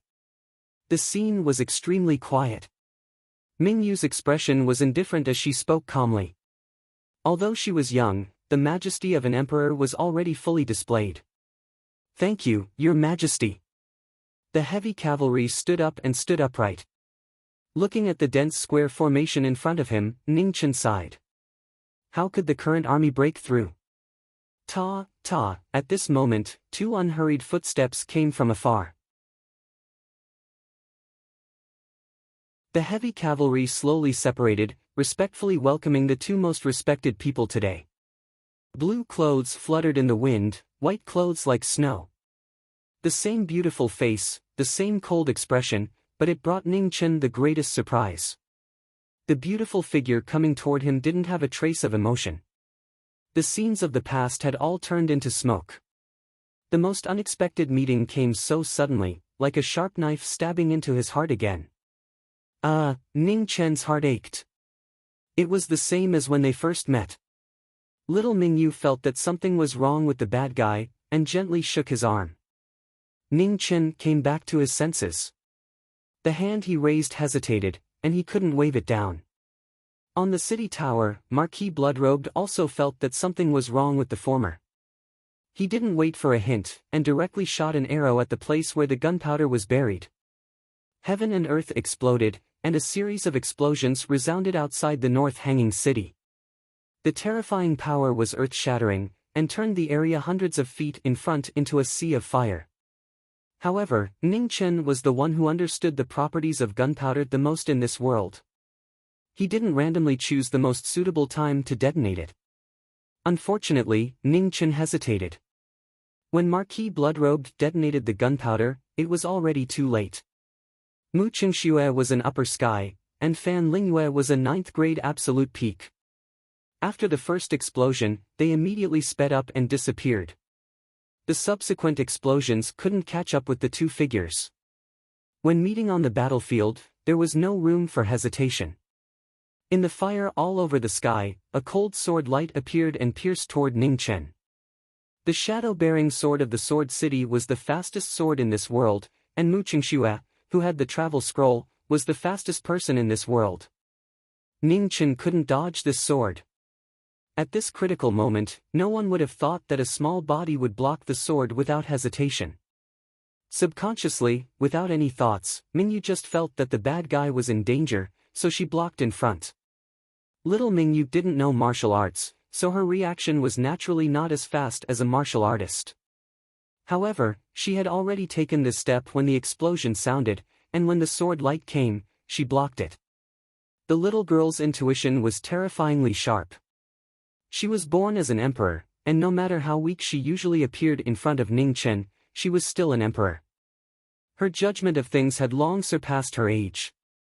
Mu Qingxue's sword target was Ning Chen's Dantian Ocean of Qi, but it was blocked by Little Mingyu. The extremely fast sword was suddenly retracted, and Bai Yi returned, standing 100 feet away. At this moment, Fan Lingyue had also arrived. Looking at Little Mingyu in front of Ning Chen, her expression was ugly. Mingyu, you! Fan Lingyue didn't expect that Mingyu would block in front of Ning Chen at the most critical moment. Sister Lingyue. Little Mingyu's face was filled with longing, grievance, and a trace of stubbornness. Fan Lingyue was angry and didn't pay attention to her. Looking at Mu Qingxue, she said, "Kill him and save Mingyu. The previous favor will be written off." "Kill or save," Mu Qingxue said indifferently. "Save." Fan Lingyue didn't bargain, and made a prompt decision. Hearing this, Mu Qingxue moved, and his sword moved like a swan, striking out again. Bang! At the same time, the ground shook, and a bloody figure jumped down from the city, blocking Mu Qingxue's path. The two forbidden army leaders followed, wanting to help, but they were stopped by Ning Chen. "Take care of Mingyu." Ning Chen handed Little Mingyu to the two, and then he walked forward, looking at Fan Lingyue. At this point, there should be an end between them. Mu Qingxue's arrival was out of his expectations. So the favor he was talking about in the past was owed to Fan Lingyue. At that time, Emperor Xia hadn't died, and the favor remained until today. He failed. The scar in his heart was finally caught by Fan Lingyue, and it was fiercely torn open, dripping with blood. The white-clothed figure in the breeze was so fast that people couldn't see his figure. The blood-clothed figure was not afraid, and blood-red light circulated around his body, as if he was a god of war. Two strong people met, one was fast, one was strong. Mu Qingxue was the first person in the younger generation to enter the Xiantian realm, and Marquis Blood-Clothed was a peerless expert who could fight against a martial lord for a short period of time. Marquis blood-clothed was already infinitely close to the Xiantian realm, and even the last half of his foot was almost there. In addition to his tyrannical battle talent, his strength had always been in the top 3 among the 10 martial marquises of the Grand Xia. Blood-clothed was the imperial court's title for Marquis blood-clothed, and it was also a type of recognition. Although Mu Qingxue was in Xiantian, he hadn't stepped into that realm for long. Facing the tyrannical Marquis blood-clothed, he couldn't win immediately. Ning Chen and Fan Lingyue also met. From knowing each other to wanting to kill each other, today, the result of this battle would be decided. Ning Shuang's sword streaked across an ink-colored brilliance, and in the blink of an eye, it arrived before Fan Lingyue without any mercy. Clang! Fan Lingyue's delicate hand blocked the edge of the sword, and a strange air circulated around her body. The sword and palm collided, and the ink-colored sword's frost instantly dissipated. Ning Chen only felt that the true qi in his body was quickly drained away from the sword's edge. Bang! Fan Lingyue's palm struck out, forcing Ning Chen to retreat. Ugh, pu! Ning Chen retreated a few steps, his body swayed, and he vomited a mouthful of blood, dyeing the ground in front of him red. What a strange martial technique! Ning Chen's eyes narrowed. This woman's martial technique was actually able to exhaust his true qi. Fan Lingyue didn't care about the former's shock, and her delicate hand once again arrived. It was as white as jade, but at this moment, it became the most terrifying weapon. It was filled with killing intent, as if it wanted to take one's life. Ning Chen moved his body to the side, and in the next moment, the true qi on his finger disappeared. As expected, Ning Chen quickly retreated, and retreated 3 feet away, his eyes constantly flickering.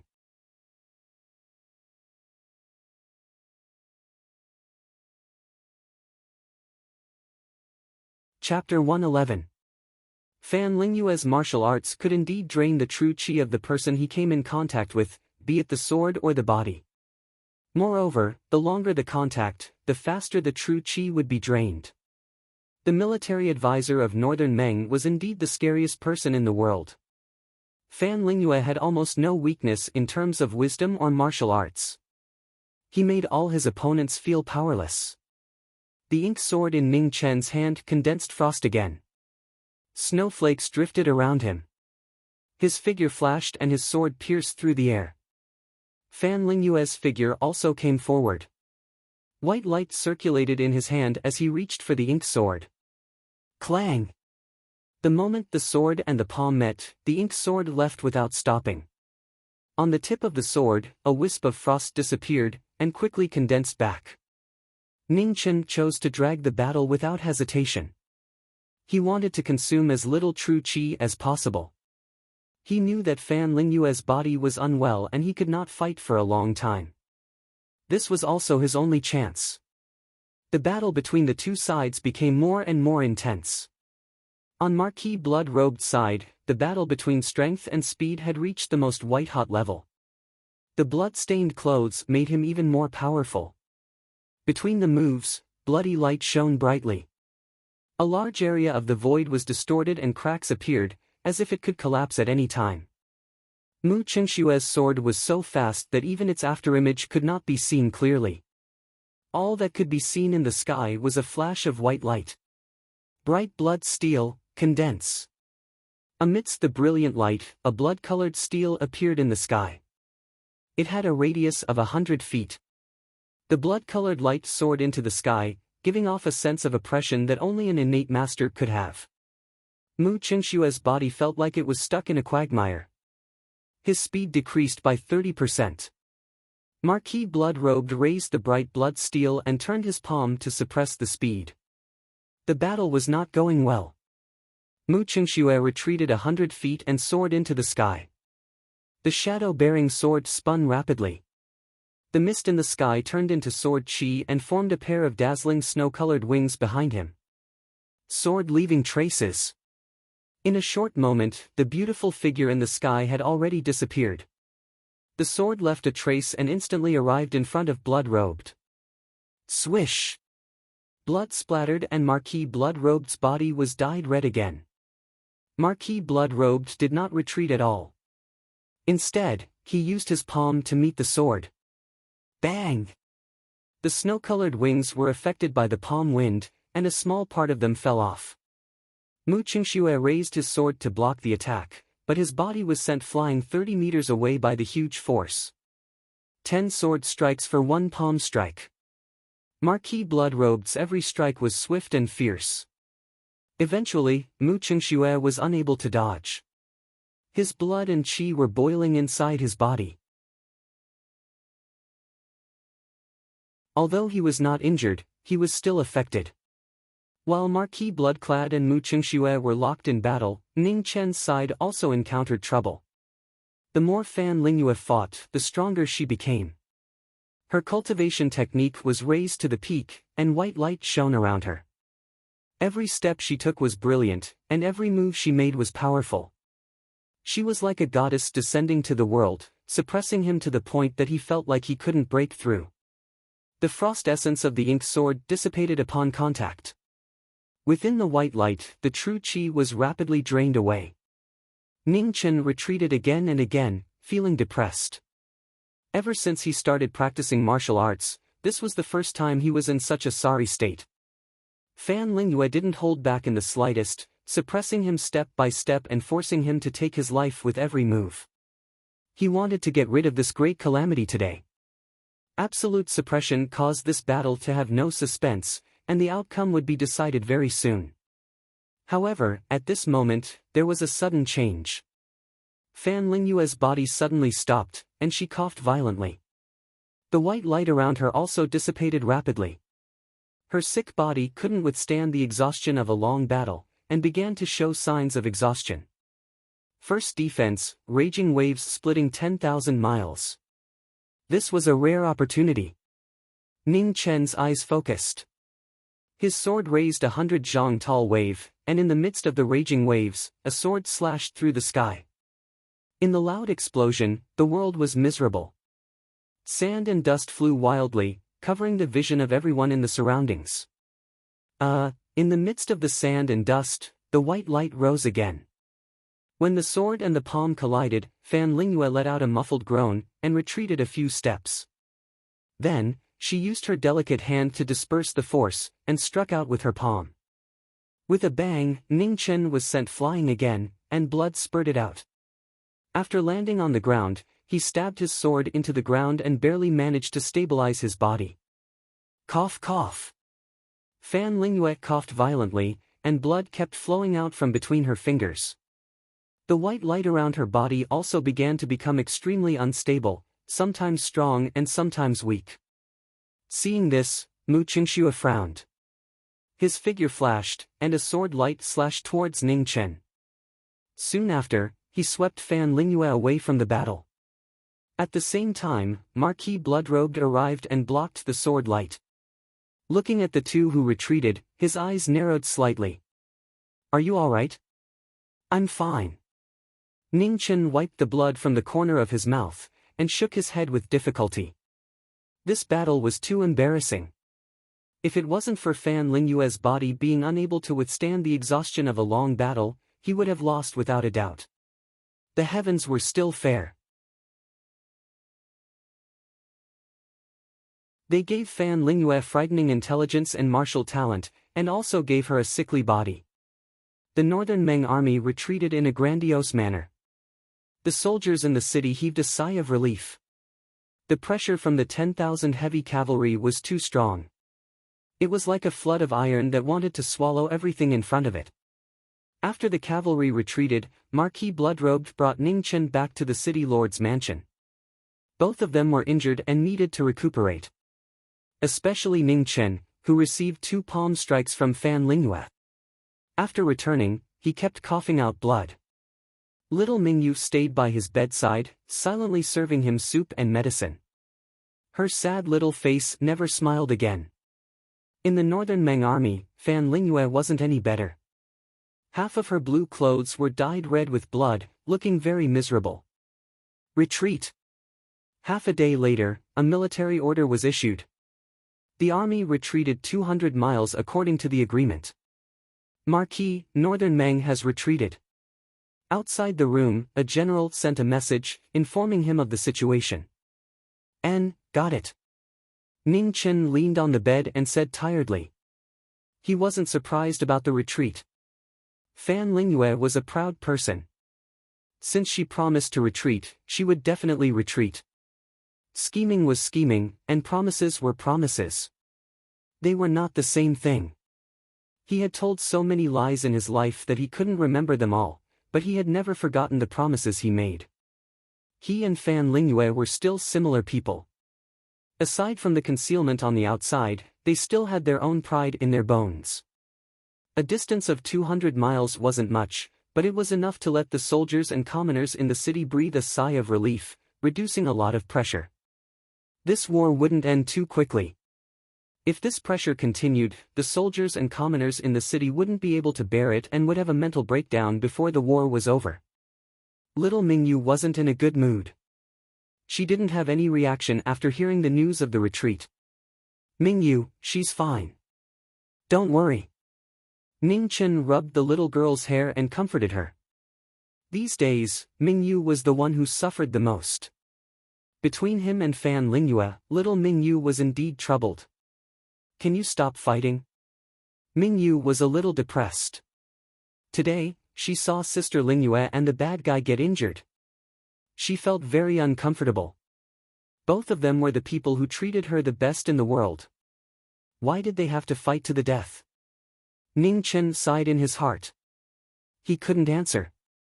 There was no room for reconciliation between him and Fan Lingyue. Fan Lingyue had her own stubbornness, and he also had people he wanted to protect. Their standpoints were different, so reconciliation was impossible. Today's life and death battle was just the beginning of their war.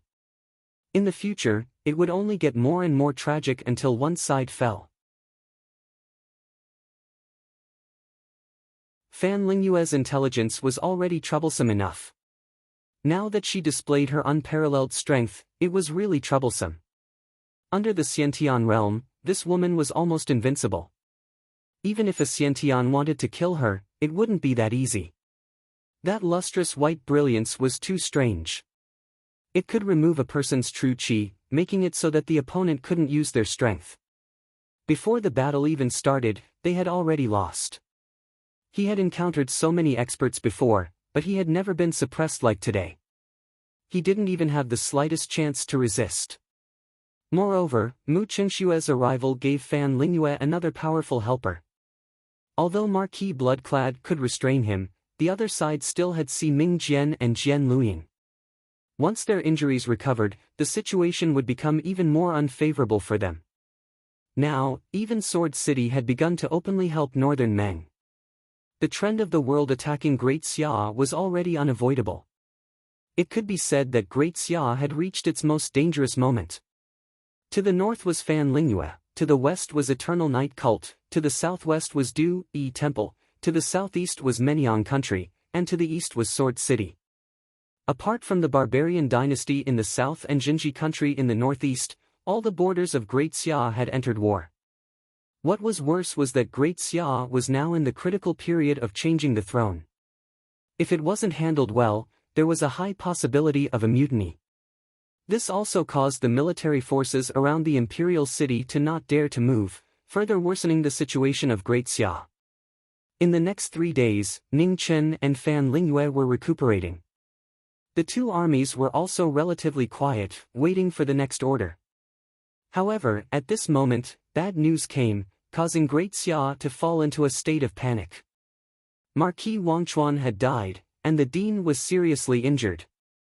The sudden bad news caused the injuries that Ning Chen had suppressed with much difficulty to erupt again. He vomited a mouthful of blood and fainted.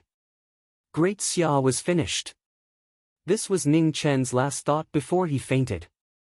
No one expected that the person who shouldn't have appeared at the southeast border of Great Xia, the Golden Staff State Preceptor of Northern Meng. In this world, all Xiantian realm experts had pride. However, this saying was so laughable when it came to the Golden Staff State Preceptor of Northern Meng.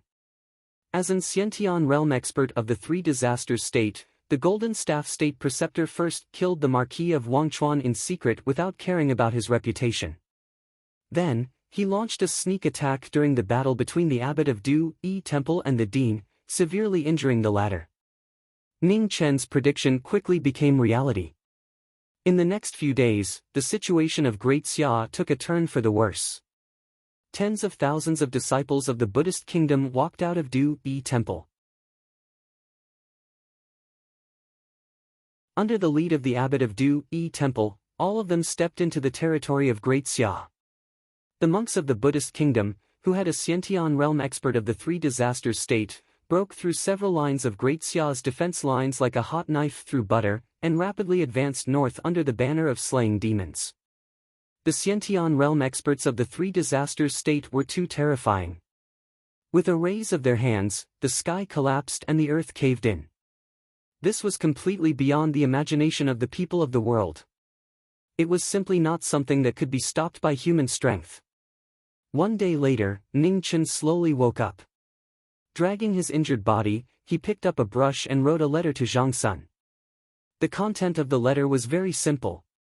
Abandon the first prince and pick one of the two remaining princes to inherit the throne immediately. As for the other prince, if he could trap him, then trap him. If he couldn't, then let Zhang Sun do as he saw fit. The soldiers surrounding the imperial city of Great Xia could no longer remain silent. Even if there was a mutiny and a bloodbath in the imperial city, they had no choice. If these soldiers didn't move, Great Xia would really be finished. You're tuning into the Passion Pages YouTube channel. We're so grateful for your support, and don't forget to subscribe to join us on this incredible journey through captivating stories. Your generosity through donations truly makes a world of difference, as it's the primary source of revenue that allows me to expand and enhance this channel for you. Thank you from the bottom of my heart for being a part of this adventure.